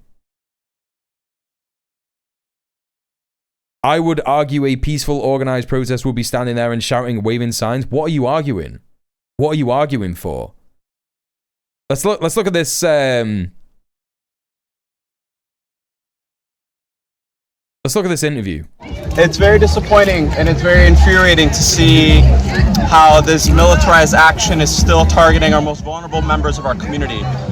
They're saying it's a peaceful protest on one of the links. What do you think is a peaceful protest? It's amazing to see. Do you think that the cops driving and stealing people out of communities, disappearing people, do you think that is peaceful? Do you think that these cops who are acting like the Gestapo, the modern day Gestapo, do you think that what they are doing is peaceful? So many members of our community out here acting. Right. So, like, what can you expect people to do when they are resisting against this? Yeah, they're going to get hit by cars. That doesn't mean that they're not being, like, I don't know. It doesn't mean that they're being violent. The cops are the ones doing the violence. They're doing the state violence, you know? In courageous ways to protect our neighbors. Sounds like they mean this kind of thing, right? Yeah. Place here. Down with this sort of thing. Firm solidarity with everyone out here. Careful now. It's very disappointing. And they did zero violence towards these fascist criminals in uniform. Yeah, they did. Yeah.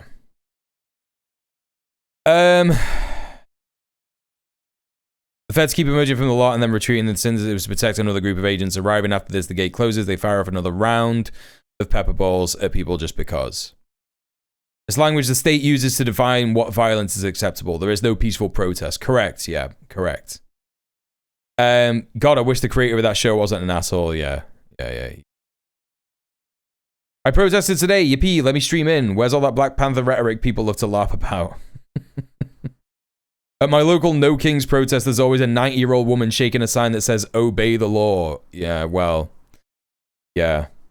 Obey the law. Okay, well, we saw this already. What else do we have here? We got some reporting on this. Who is the news outlet? CBS Chicago. Let's see what CBS Chicago was saying about this. That dude was talking! What are you doing? You're watching tense moments outside the ICE facility in Broadview yesterday. Protesters confronting big confrontations there with ICE agents several times throughout the day. Okay, you weren't advocating for people to just like not do actions that are gonna, you know, prevent stuff. Right. I'm with you. Okay. I think you just worded it in a different way, Alice, and it just kind of made me think like, are you saying that they shouldn't have gotten in the way of cars and shit like that? But you were talking about the language that is being used in that post. That's fair enough. Just confirming at least 3 people were arrested. Asal Rezai is there now. Asal, how are things this morning? It seems there's even more people that have been gathering behind you there. Yeah, Suzanne, some protesters started gathering here around 6 o'clock this morning. We've seen a couple more show up. I'd say less than about 10 here right now. And I want to show you here, before we go to video, what's kind of unfolding here behind us. You'll see that fence. This is the entrance of this facility where we've seen those clashes happen so frequently, especially yesterday. You see there's a protester standing in front of the gates, and that's because we were just able to see just through the fence moments ago about a dozen what appear to be detainees with shackles around their hands and around their feet being escorted onto a white van, and I'm told there's another black van behind that one. Unclear who the detainees are, where they're being taken, but what is clear is that they're about to be driven out of the entrance of this gate that you're looking at, and the protester that's standing here, she's been yelling towards them saying, yeah, that's right, Alice, kidnappers. Yeah. She says that she is going to stand in this driveway and block them from coming out. Deathly cold in this fucking flat. Just give me a minute. What we're about to watch play out here. If you guys want to stay on this shot, just in case, we can kind of just talk through this. And Suzanne, this is really what we've seen happen so many times. They're asking her to get off the property. She's holding a cell phone, and she's been filming for hours now. So it looks like she's starting to get out of the way. Yeah, that's your challenge, Husky. Right. You got to change that Nana's mind. We have some protesters here that are yelling profanities at some of the ICE agents here, Suzanne, and we can go to video now of what we saw play out here last night and yesterday. You'll see. So there was still people. There was still people there yesterday. That's crazy. The air was hazy. Wait, hang on a minute. When was this story? 2 days ago? So it was Friday and Saturday that there were protests at this joint. Okay, yeah, there's no way that Chicago is going to let these fuckers sleep. That's here crazy. Last night, we saw so many clashes between protesters and ICE agents begin really early in the morning, and it went into the night. We saw several physical fights, people being shoved by ICE agents as fights were breaking out between agents and demonstrators. We saw people being dragged away as they tried to block the entrance of the facility. And we also saw the deployment of pepper spray balls and other chemical agents. Yeah, reminder that this is not a jail. It's not a detainment facility. It's a processing facility, so they're not equipped to hold people more than a few hours. All the people they're holding for days are not probably housing them even within jail standards. Correct. It's being thrown into the crowd, as there were several times where we saw ICE agents were outnumbered by demonstrators. Again, unclear what the plan is for protesters here this morning. We had not seen on social media. Thank you for that, Rebel Phoenix. We're planning to gather here again, Suzanne. We did. What is this? Block Club Chicago. Broadview ICE protesters now plan to rally daily with the goal of shutting down the facility. Come on! Come on! Yes! Yes! Chicago organizers are planning daily protests at the Broadview ICE facility until it shuts down amid the Trump administration's increased immigration enforcement activity. Organizers have long held regular protests on Fridays at the facility, 1930 Beach Street in suburban Broadview, but now they're calling on demonstrators to join daily protests at 7 till 9 a.m. and again at 6 p.m. Shut down the Broadview ICE facility, reads an Instagram post announcing the intent to now stage daily protests. The facility is a processing center for people arrested by immigration and customs enforcement agents. Detainees are taken from the facility to detention centers across the United States. That's made it a key area as the federal administration has launched 2 operations in the ICE-led Midway Blitz and Border Patrol-led at large aimed at arresting undocumented people. Chicagoans and suburban residents seeking to resist have increasingly turned up at the Broadview facility protests. Over the weekend, the reports the facility was evacuating people or closing entirely. Those are untrue. Any allegation, says a Department of Homeland Security leader, says that those rumors are untrue. So, you know.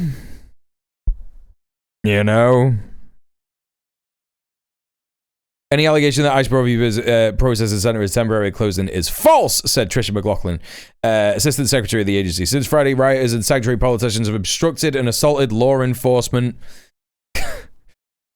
These rioters have thrown tear gas cans, rocks, bottles, and fireworks at law enforcement. Yeah, where did they come from? Where did they come from, man? She said it out loud in all caps and everything. Let's take a look at this. Other Chicago ICE sightings. Federal agents detained one person in the 2,600 block of West 35th Place in Brighton Park. Organizers of the Brighton Park Neighborhood Council reported on social media.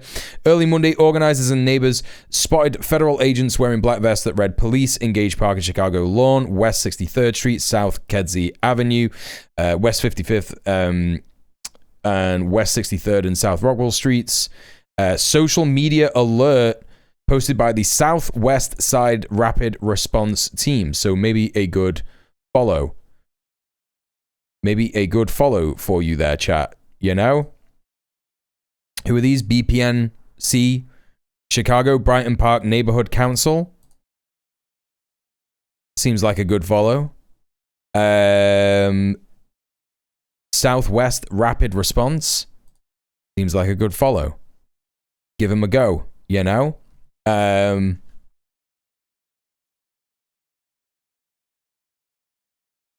Right. ICE in the suburbs. At least 6 people were detained in Elgin during immigration traffic stops.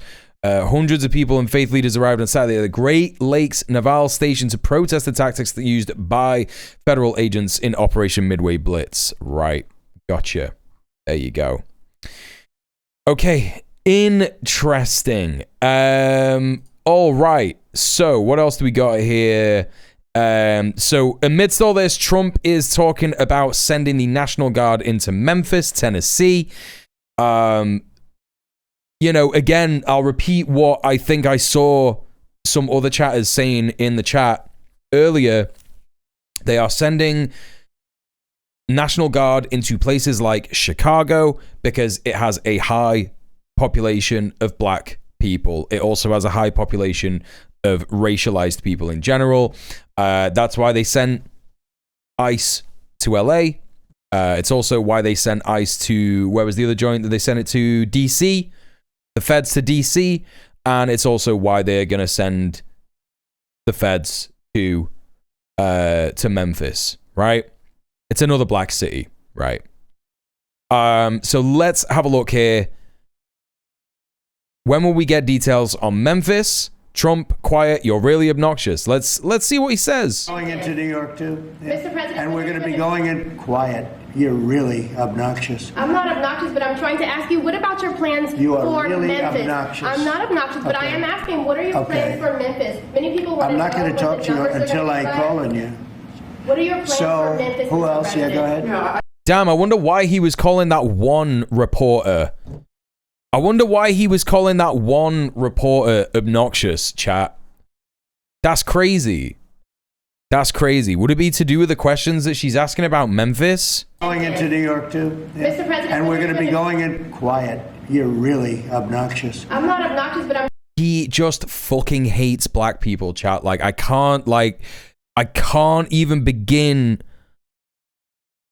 I don't know. I don't know how to have like a different way of explaining this to people. Like, he absolutely despises black people. He fucking hates black people. He's the most anti-black fascist piece of shit ever. You know, it's why he focuses on Obama so much, despite the fact that, you know, other presidents, you know, he doesn't hate Biden even close to as much as he hates Obama.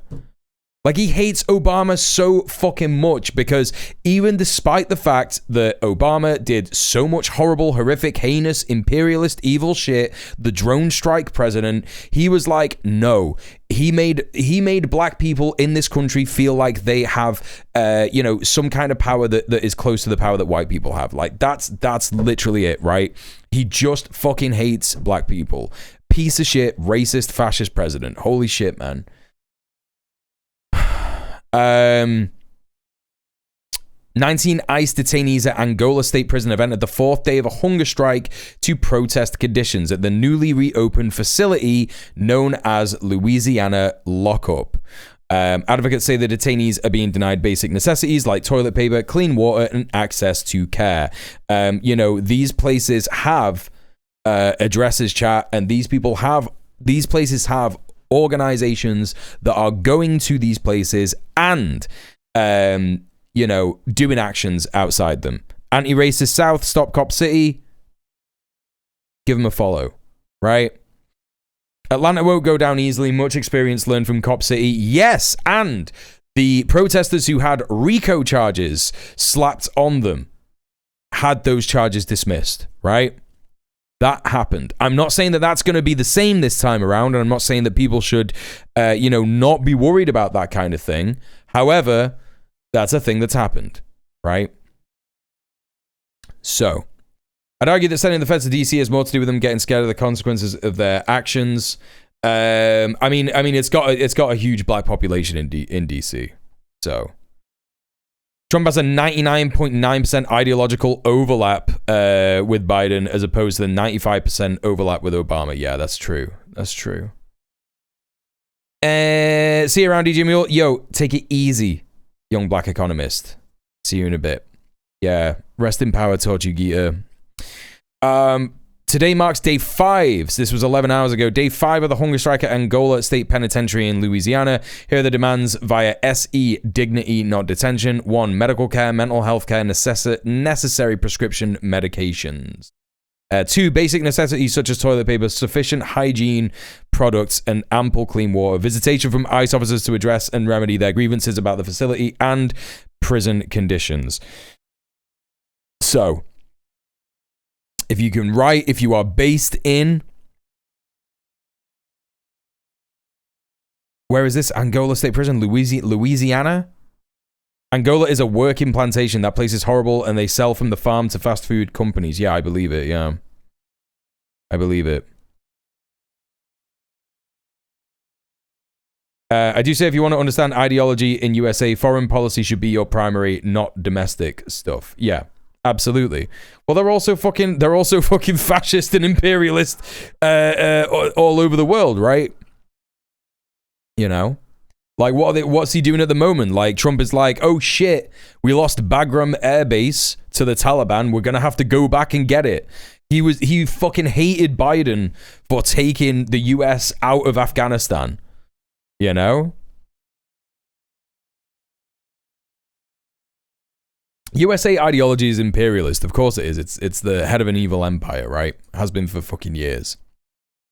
So, this is kind of related and it's going to lead us into the Palestine update, but immigration judge Jamie Comins has ordered Mahmoud Khalil to be deported to either Syria or Algeria in a move seen widely as a retaliation for Khalil's Palestine activism. Let's take a look at this. Let's get a bit of music on the go as well. I've been kind of quiet for a bit. Mondo Weiss is a great media outlet if you're looking for Palestine reporting and stuff related to that. So check it out, give it a go, sign up to their newsletter or whatever, follow him on social media. Immigration judge Jamie Comins has ordered him, Mahmoud Khalil, to go to Syria or Algeria. Development was revealed in documents filed in federal court by Khalil's attorneys on Wednesday. This court further finds that the respondent understood the consequences and the candid disclosure of his affiliations might lead to an additional line of questioning and the ultimate denial of his application for conditional permanent residency.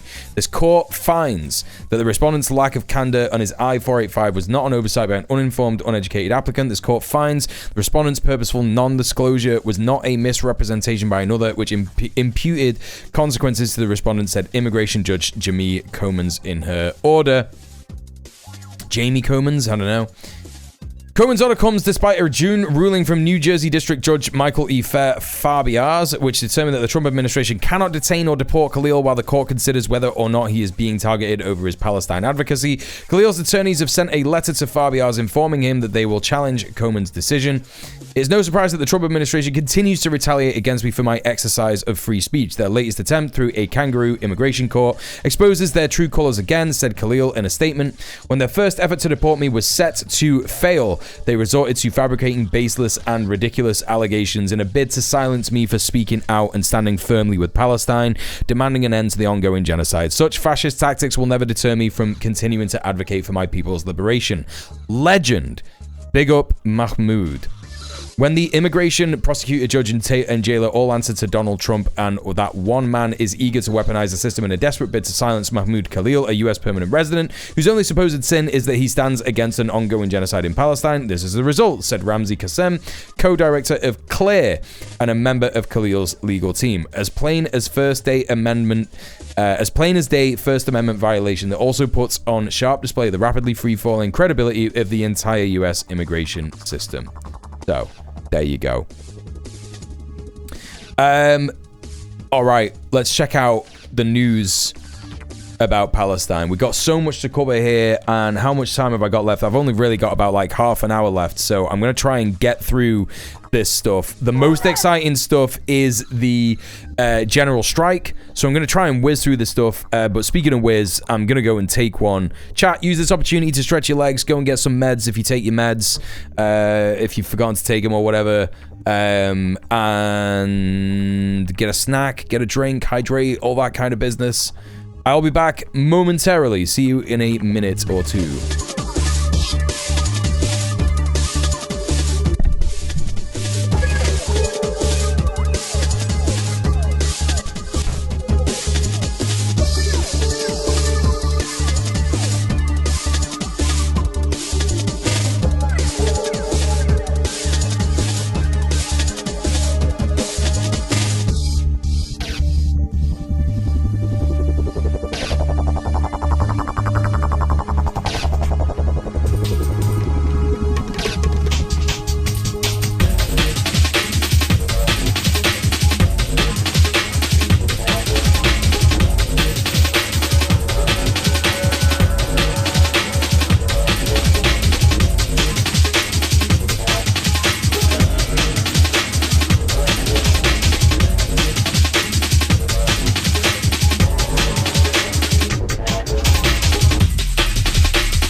Okay.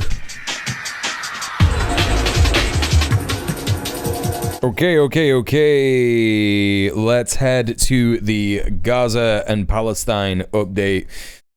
Here we go. Israel hits out at UK decision to recognize Palestine. Let's take a look at this, chat. This is a report from Sky News. On the ground in Gaza, it doesn't feel like anything has changed. That's because it hasn't. Britain may now define this as part of the state of Palestine, but it's still a war zone, battered by the Israeli military, much of it reduced to waste. Recognition won't stop the attacks here or bring back the dead. Britain's recognition of the state of Palestine doesn't change anything. Even if the whole world recognised the state of Palestine, the only thing that will make a change is an end to this genocidal war that's raging for more than 2 years. Yeah. From my perspective, Britain's recognition of the state of Palestine is an important step. It could mean setting limits on Israel's actions, on how it deals with us, how it commits genocide against us, and how it seeks to impose itself in every aspect of our lives. But the Palestinians believe that recognition will give them more diplomatic heft. This also sends a very clear message of hope to the Palestinian people who are facing an existential threat. Israel always claims that we are under an existential threat. Today, it is the Palestinians who are under this existential threat, and we need to raise our voices on this threat. I mean, you know, I think that Israel saying that they're under existential threat is it's the only truth that they ever tell about themselves, right? Because they are. Like if the funding stopped, it would be over, right? You know? It would be over. Sky News, I thought it was Murdoch owned. Which channel am I confusing them with? No, it is. It is Murdoch owned. Yeah. We have a look at all different media outlets on this channel. The reason why I tell people what it is when I'm, you know, playing the video is so that people understand the biases with which they are coming from. But interestingly, Buddha Bebop, I don't know where you are in the world. I think you might be in the United States from when I last remember asking you this. Sky News is different all over the world. So in the UK, it's not as rabidly evil as it is in Australia, saying the kinds of things that it says in Australia. And it's going to be different in the States as well. It's also going to be different in other places that it operates in Europe, etc., right? Depends on which country it's in. Anger with Israel runs deep. They'll take anything they get, but Britain waiting until the last very moment to do the bare minimum. I mean, it's not even the bare minimum. It's nothing, right? It's fucking nothing. He still wants to go back to his... I'm just surprised it's not being hysterically Zionist. Well, that's what I'm saying. Like, it's completely different in the UK. I also think that Sky News in the UK has seen the way that the wind is blowing. Like, it was hysterically Zionist. It was hysterically Zionist after October the 7th. Absolutely. But if we look at this, like, this kind of reporting is fucking crazy. Deep. This man's family were displaced in 1948. And look, they're showing him with rosary beads, signifying that he's a Christian, right? Oh, wait, no, these aren't rosary beads. This is a Palestinian thing, right? Chat, is that right? I can't remember. And he still wants... In Germany, Sky News is mostly sports. Yeah, there you go. What do you think is Israel and what is Palestine? In fact, we don't accept Israel. We don't recognize Israel. This is all Palestine. Yes! Sooner or later, it will be Palestine. Yes! Okay, they will have been broadcasting that because, you know, they did indirectly mention the Nakba, which is crazy. I don't know. There's a reason for them mentioning that bit particularly, right? Allowing that bit to be broadcast. I do believe that is part of a Zionist messaging as well, to be like, look, yeah, these people want to destroy Israel, you know? For Israel... They had a reporter on one of the airdrops. I noticed a change in their tone. I do think that they have realized, Sky News UK at least, they have realized which way the wind is blowing. And defiance, convinced that recognition of Palestine will embolden Hamas. We will have to fight both at the UN and in all other arenas against the false propaganda against us and the calls for the establishment of a Palestinian state that will endanger our existence and constitute an absurd reward for terrorism. The international community will hear from us on this matter in the coming days. Families of hostages have condemned the recognition, saying it threatens the lives. Oh yeah, but they just want the hostages back. It's not about doing a genocide. It's not about being genocidal Zionist. No. These people, they just want the hostages returned. They hate Netanyahu. They don't want him in power. And Netanyahu's the problem. Of their loved ones. Even Netanyahu's political rivals echo his sentiments. Well, I don't think... because they're not political rivals. Like, please wake the fuck up. Naftali fucking Bennett is not a political rival. The United Kingdom is in a place to give us conditions. Who does start? Like every single fucking Israeli, apart from like 12 of them, fucking like 12 or 20 guys, are just like, nah, the genocide of Palestinians is necessary in order for us to exist as a state. I think he is. And it's Just good as that it's Britain happening. Confirmed its decision, so Israel sent more troops into the rubble of the Gaza Strip as part of its huge offensive. The power of diplomacy is being balanced against the might of military muscle. Adam Parsons, Sky News, Jerusalem. Well, there you go. A little bit of reporting from Sky News there. Let's see what this is. This is Channel 4 with a little segment on this. The bodies started arriving through the night, mourners from early morning. Israel say they were targeting militants. The Gazan health authorities say residential buildings were struck by airstrikes, killing at least 31. Nearly 2 years into this war that began with atrocities committed by Hamas and now sees intensifying military action by Israel. The UK government has decided now is the moment for a historic declaration. So today... Are they glazing Starmer with this? Historic declaration. I mean, look, it's historic. Sure. We're the country that gave Israel the right to murder Palestinians en masse, right? Okay. I guess us, 108 years later or whenever the fuck it is, saying, oh yeah, we recognize the state of Palestine. It's like we recognized the state of Palestine when we fucking occupied it. Are you joking? Are you joking? Insane. I saw a newspaper touting it as Palestine's only hope with an inspirational poster. Fuck off. Insane. We cannot allow him to get away with this shit. It's nonsense bullshit. We have to turn up the fucking volume. This is a meaningless bullshit platitude. He needs to end all fucking arms sales. It's dog shit.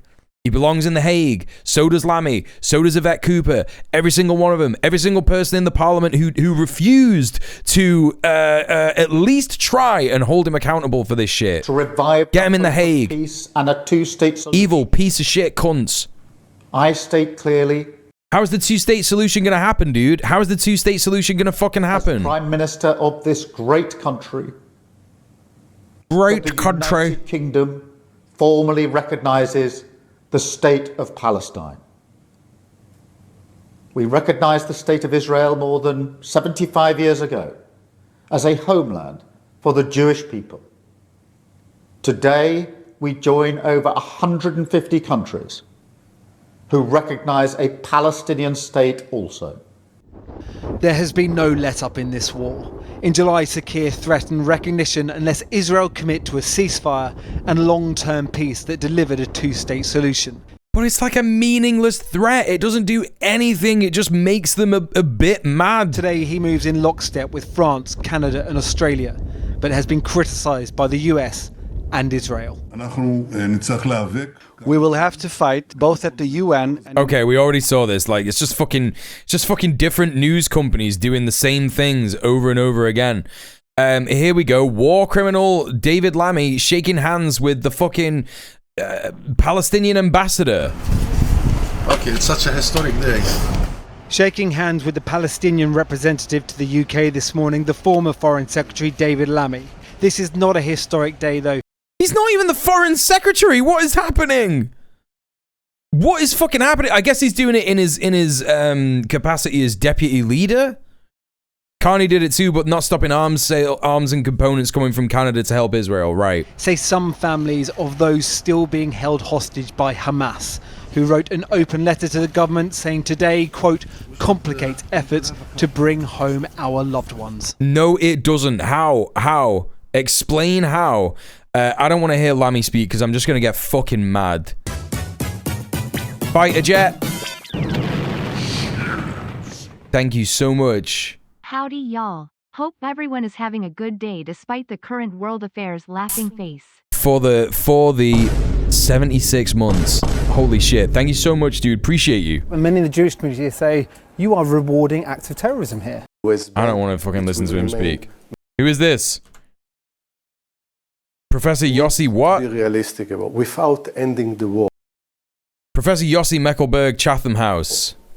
In Gaza, without diffusing the situation in the West Bank, it will remain mainly a gesture of goodwill and not change the course of history of Israel and Palestine. So is this guy one of these like Israeli scholars who is like, yeah, no, I lived in Israel. It's one of the worst places ever in the fucking world. I went to fucking university, studied genocide, and yeah, we're doing a genocide, and now I'm not allowed back in Israel. That's who this guy is? The Prime Minister lacks the backing of some in his own party, though, including Lord Turnberg, who left the Labour Party under Jeremy Corbyn, but was won over by Sakir. Wait, what? It's a mistake. I've always been in favour of a two-state solution, but I can't see Israel changing its opinion one iota by this, what I think is a very feeble gesture. Why do you think Keir Starmer is going ahead with it then? Oh, I think it's political. I think it's due to pressure from his left wing and the international pressure. For the Palestinians... Yeah, he's right. I don't know who that fucking, like, shog-off vampire guy was. Who's, like, apparently in the fucking House of Lords as a Labour peer who will have literally, like, you know... signed the piece of paper that said, yes, Palestine Action are a terrorist organization. Like, I couldn't give a fuck about that guy.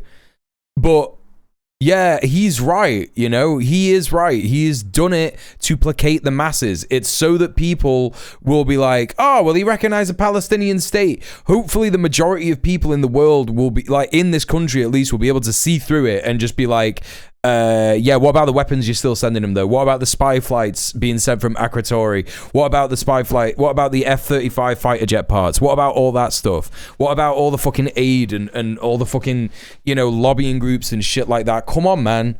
Come on. Representative to the UK, today is not just symbolism, but a step towards peace. So recognition is a significant step in the right direction. It's long. He's gambling on the ignorance of the public, yeah. Well, it's absolutely Starmer, like 1,000%. It's Starmer. It's exactly that kind of politics, that kind of briefcase aides sat in a room, being like, oh yeah, sweet. What do we do? How do we placate the masses? Like, Palestine Action are working. Like, what do we do? All right, let's designate them as a terrorist organization. The Israeli state wanted us to do that anyway. What next? Oh, well, maybe we could recognize Palestine as a state. It wouldn't mean anything. It wouldn't do anything for the Palestinians, and we could probably keep sending Israel weapons. Yes, that's a great idea. Let's do that. Their core strategy is assuming that people are fucking morons. Exactly. I mean, this comes as well at the time where he's being scrutinized for his appointment of Peter Mandelson into the position of ambassador to the US. And so he's like, right, we're going to recognize a Palestinian state. That's a meaningless left-wing platitude that we could do. We're going to send out, we're going to introduce the Hillsborough Law, way too fucking late. That's another left-wing thing that we've done. And I'm going to make a post on Twitter to say that real patriots are not fascists, right? Shut up, man. Come on. But to come now is an acknowledgement of the wrongs of the past. Today, a chorus of international voices recognised a Palestinian state as a sea of people flee Gaza City with only that which they can carry. Tens of thousands who not only don't have a state, but right now don't even have roofs over their heads. Well, the Palestinian Authority, which governs the West Bank but not Gaza, has greeted the news saying recognition is welcome but not enough by itself. So what does that mean? Our Foreign Affairs correspondent, Sekunda Kamani, is with me. Well, Christian, I think no one, not Western leaders, not Palestinian leaders, are under any illusion about how dire the situation is on the ground. Of course, the bloodshed in Gaza, also the record level of settlement expansion that we've been seeing in the occupied West Bank. This is a major diplomatic victory for Palestinian officials. It is an attempt by Western leaders to keep alive the hope of a Yeah, that's right, Sorka. They've been panicking for 2 years straight. That's right, yeah. It's not clear what kind of tangible, immediate impact it will have. I've been speaking to the Deputy Foreign Minister of the Palestinian Authority. I began by asking him whether these statements recognizing a Palestinian state are just of symbolic value. It's not only symbolic, it's a practical step to implement the two-state solution. It's not only sends a message of hope. Yeah, but the Palestinian Authority just like work with Israel as well. Do you know what I mean? Like everyone in the West Bank says that they're like turncoat traitors, and the reason that there is no Palestinian Authority in Gaza is because they were fucking ran out because they were seen as collaborators with the state of Israel. Like, come on, man. All right, let's move on. I wanted to show, I think I have this. I wanted to show Netanyahu's response to this, which I'm not sure I've actually got here. But Netanyahu's response was basically, you know, the entire purpose of this, according to Keir Starmer, is that it will increase the chances of a two-state solution. But Netanyahu has responded to this by essentially saying, right, we are now, in retaliation to this, we are going to invade the West Bank even harder. They'd already decided that they were going to do it, but they were like, right, it's time to up military operations in the West Bank. We're just going to murder more Palestinians in the West Bank. We're going to steal more land. We're going to steal more homes. That's what's happening. So, you know, great two-state solution, Keith. That's really fucking cool. You're really helping the people of Palestine. All right. There has been some interesting developments with the UN summit coming this weekend.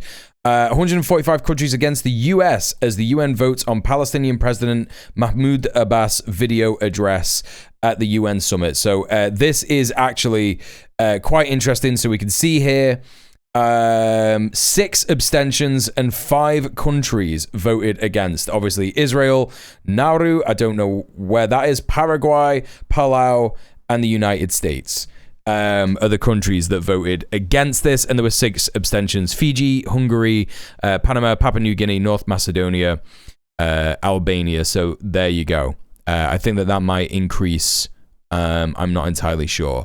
But there you go. Let's hear what Mahmoud Abbas has to say in regards to that. The leaders of the State of Palestine to participate in the meetings and the work of the General Assembly during the Anga Week and always during the work of the United Nations.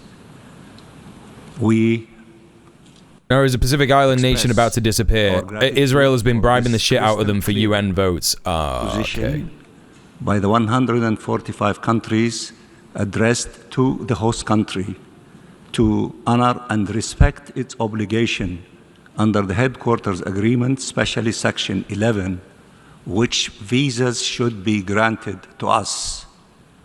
Whether we agree or disagree on certain issues with the host country, that does not give the host country... They make a decent chunk of their national income by supporting unpopular shit diplomatically. Authority by denying us visas to come and to attend physically with all of the colleagues of our leaders to participate in issues that are important to the international community, and including the question of Palestine. We sincerely hope that this abuse to be reversed as quickly as possible. And they recognize the ROC instead of the PRC. What's that? Because we Republic of to be with all of you. The Republic of China instead of the People's Republic of China, right? For our leaders to be with all of you and to share our thoughts and ideas. The UN votes that were blank means that those countries were there to vote, not that they voted only one way or the other, right? Yeah. And in a civilized way, denying us, denying our leaders the opportunity to do so is an abuse of the authority, and it is a punishment for the state of Palestine that should not take place. Okay, again, Mahmoud Abbas is considered a turncoat and a traitor in Palestinian society as well. Do I have the time to go through the resistance report? Probably not. I just want to... We'll go through that tomorrow. What I want to cover now is the general strike in Italy. So this is absolutely fucking huge, chat. This is in response to the global Samud flotilla being attacked, which dock workers said at the time, if the global Samud flotilla is attacked, we will go on strike. We will block everything. And thousands of Italian workers strike in solidarity with Gaza, causing disruptions across the country. I think that this is actually millions. I don't think it's thousands. I think it might be a million. It's certainly tens of thousands, hundreds of thousands. But this is reporting from The Independent here. So thousands of workers and students across Italy have joined a general strike and demonstrations in solidarity with the Palestinians in Gaza. Thousands of workers. Italy's grassroots union called for the 24-hour general strike in both public and private sectors, including public transportation, trains, schools, ports. The strike caused disruptions across the country with long delays for national trains and limited public transports in major cities, including Rome and Milan. The transit of goods was slowed or partially blocked by workers' sit-ins and rallies in Italy's main ports of Genoa and Livorno. More than 20,000 people gathered in front of Rome's central station to protest the worsening humanitarian crisis in Gaza. So 20,000 people just in Rome alone. Yeah, I think this is going to be hundreds of thousands of people nationwide. Unions and student organizations denounced the inertia of the Italian and EU governments. The Italian government, headed by Conservative Premier Giorgia Meloni, she's a fascist, not conservative, she's a fascist. Close Israeli ally in the EU has more recently adopted a harsher tone on Israeli policies as domestic pressure mounted over the war. Italy, however, is not among the countries, including France, that will formally recognize a Palestinian state. So, this is a bit of crap reporting from The Independent here, but let's take a look at what Al Jazeera is saying, if there's any new information coming here. Great pictures here. So this is... It doesn't say where this is. Another picture here. People march at a demonstration in Rome. So this is the Rome demonstration that we're seeing here. Cities across Italy have held pro-Palestinian protest strikes and blockades. Mobilization on Monday coincided with France's intention, alongside several other countries, to recognize the state of Palestine. Italy adopted a more cautious stance and will not recognize a Palestinian state. Yeah, we know this. Any other information? There's some good pictures. There's some nice pictures.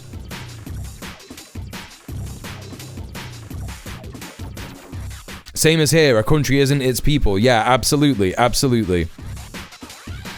forgot how Meloni's first name is spelled. Is it like Georgie? No, it's Georgia. Giorgia.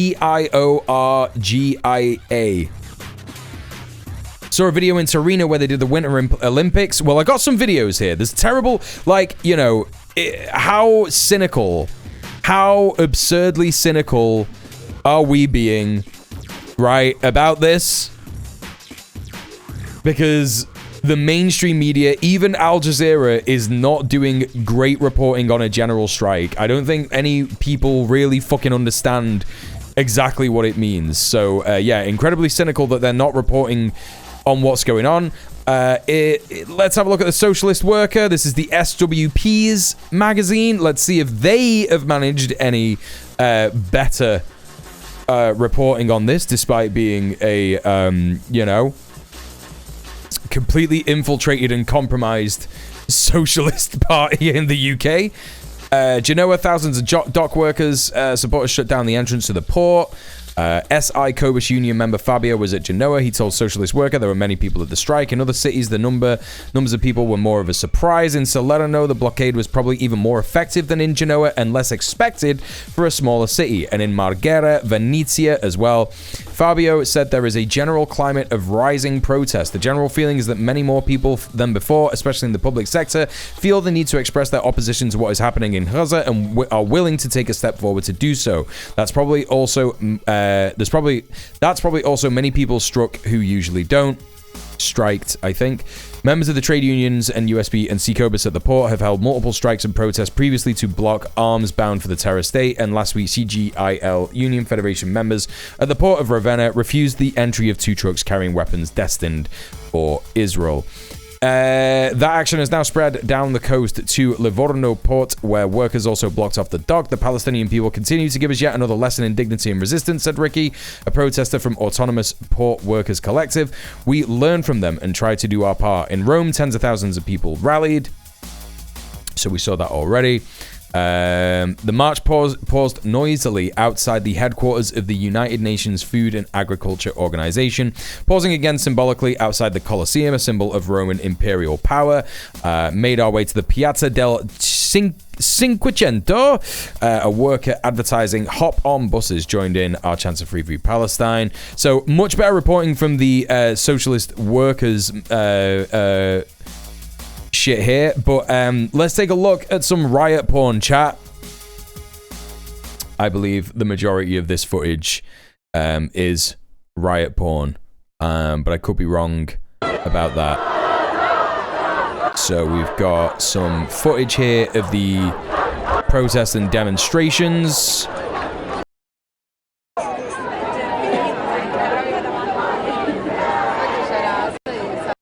All right, so some fairly hopium-inspiring, but nonetheless boring stuff. 1080p? Looking crusty as fuck.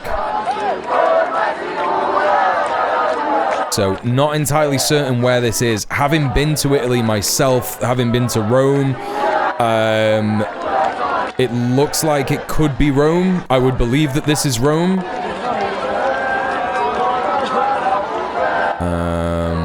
Let's take a look and see if we can get any other footage. I think there's some speeches here.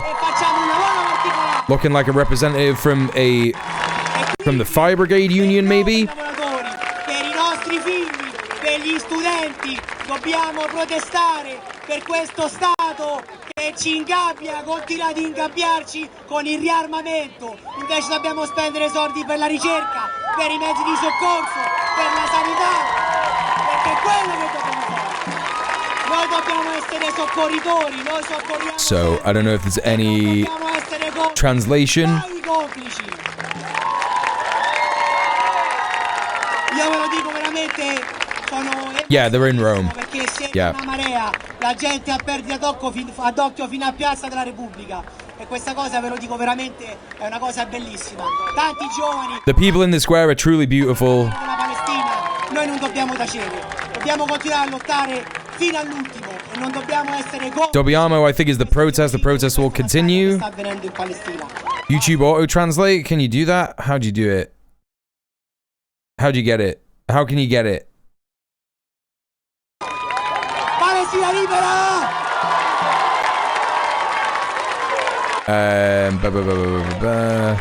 So this is just, I think this is Reuters just live coverage of the Rome protest.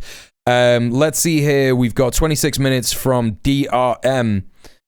Let's block everything. Italy's massive protest against Israel arms shipments.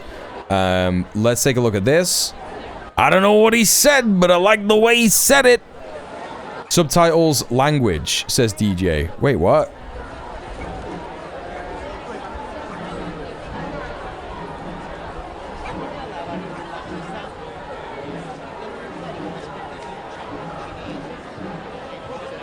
Auto translate. No way. I forgot that you could do this. Let's see if we can translate this guy.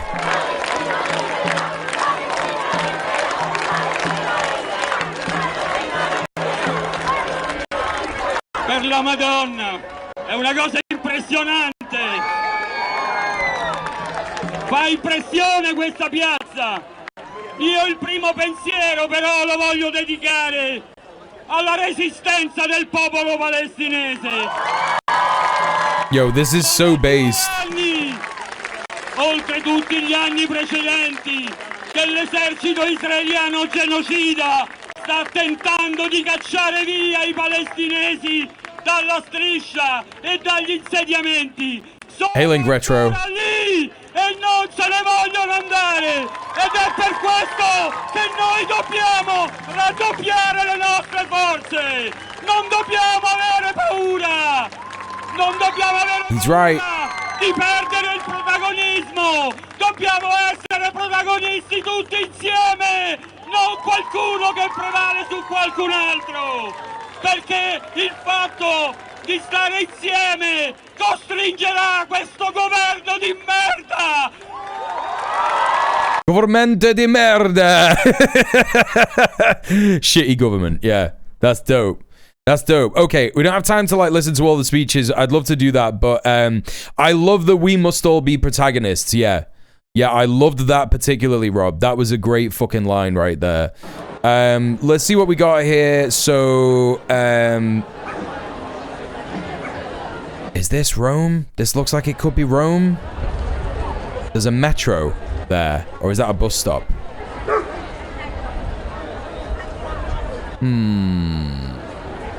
Not entirely sure. It looks like this is just like another route here. Let's take a look at the start here. Governo di merda. Per la Madonna. Are you Italian, Garlamagno? Like per la Madonna, like for Our Lady, it's like a swear in Italian, right? They're like for the love of Mary kind of thing. That's kind of what it means, right?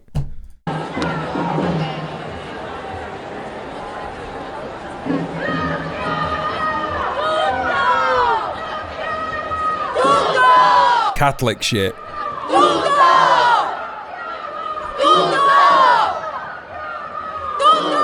So they're saying tutto, which means like everyone or everything. Or just like all. Can't really hear what it's in response to. Potere popolo? Yeah, it's like Mamma Mia. Yeah.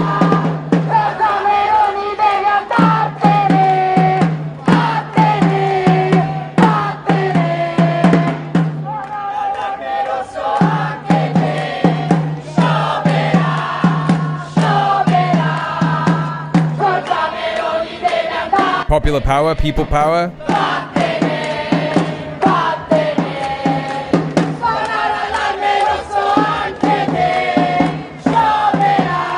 Legendary.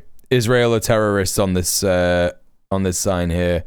Anyway, I saw a little bit of this. This is only a minute.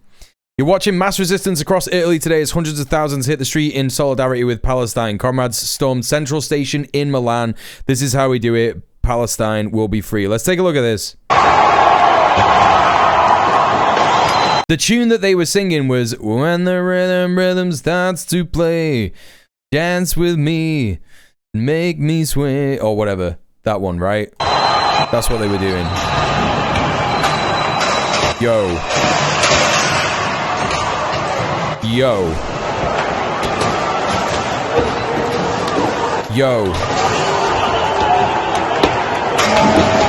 And this isn't this. I was thinking that this was French. This was gonna be misinformation, and this was gonna be footage from the France stuff. But it's not. This is definitely Italy, because this is all Italian here. Like treni, that's Italian for train. They're in the train station in Milan, just like it said. Yeah, they're popping off.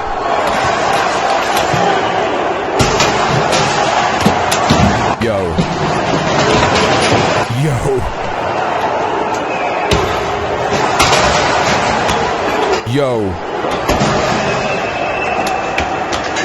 Why is there a police headquarters there? It's just fascism, fascist stuff, right? Happened in Milano, crazy shit? Hell yeah. Hell yeah. Wow, there are fucking so many people there. There are so many people there. Chat, this is really the start of a revolution in Italy. Like, I'm being serious. Like, there's a dual purpose here. There's a dual fucking purpose here. You shut down the fucking country to get demands met for Palestine, but also I know for a fact that the people in Italy have had a shit life under Meloni and under austerity before Meloni, right? Like, the Italian people are sick. They are sick of this shit. On Red Planet, we interviewed those legends in the factory in Firenze who had taken control of their factory and were transitioning it to produce, like, you know, they used to make car parts, and they were transitioning it to make cargo bikes instead, like anti-fossil fuel, like the opposite of playing into climate change, you know, climate change friendly production instead, right? So yeah, very, very interesting stuff, chat, what is going on. It's very, very interesting what's going on in Italy, mate, you know what I mean? Before Meloni, it was the old sex party pervert guy. I think so, yeah. Berlusconi? You are telling me you can make the cargo bike fucking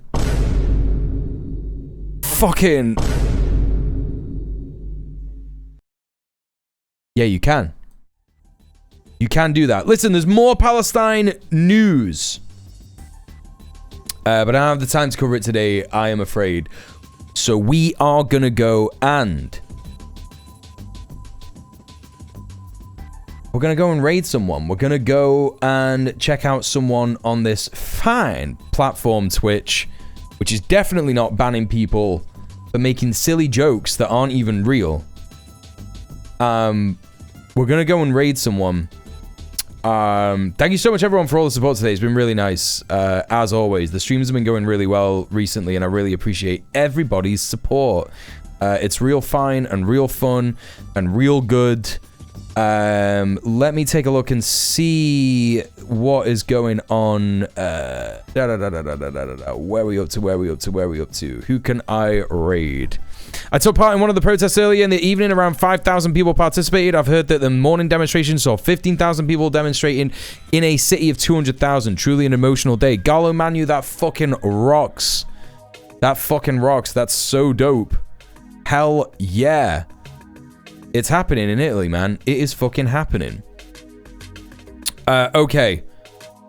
I don't quite know who to raid. Just... let's raid Ray. Let's raid Ray. It's Ray K's stream-iversary sub-a-thon. Officially 1 year on Twitch. Is that what they're saying?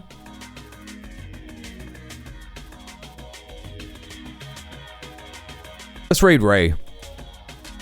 I want to keep it an album. More than fine. More than... yeah, officially 1 year on Twitch. Big up, Ray. Let's go. Let's go show him some love. Let's go show him some love. There's the raid commands in the chat.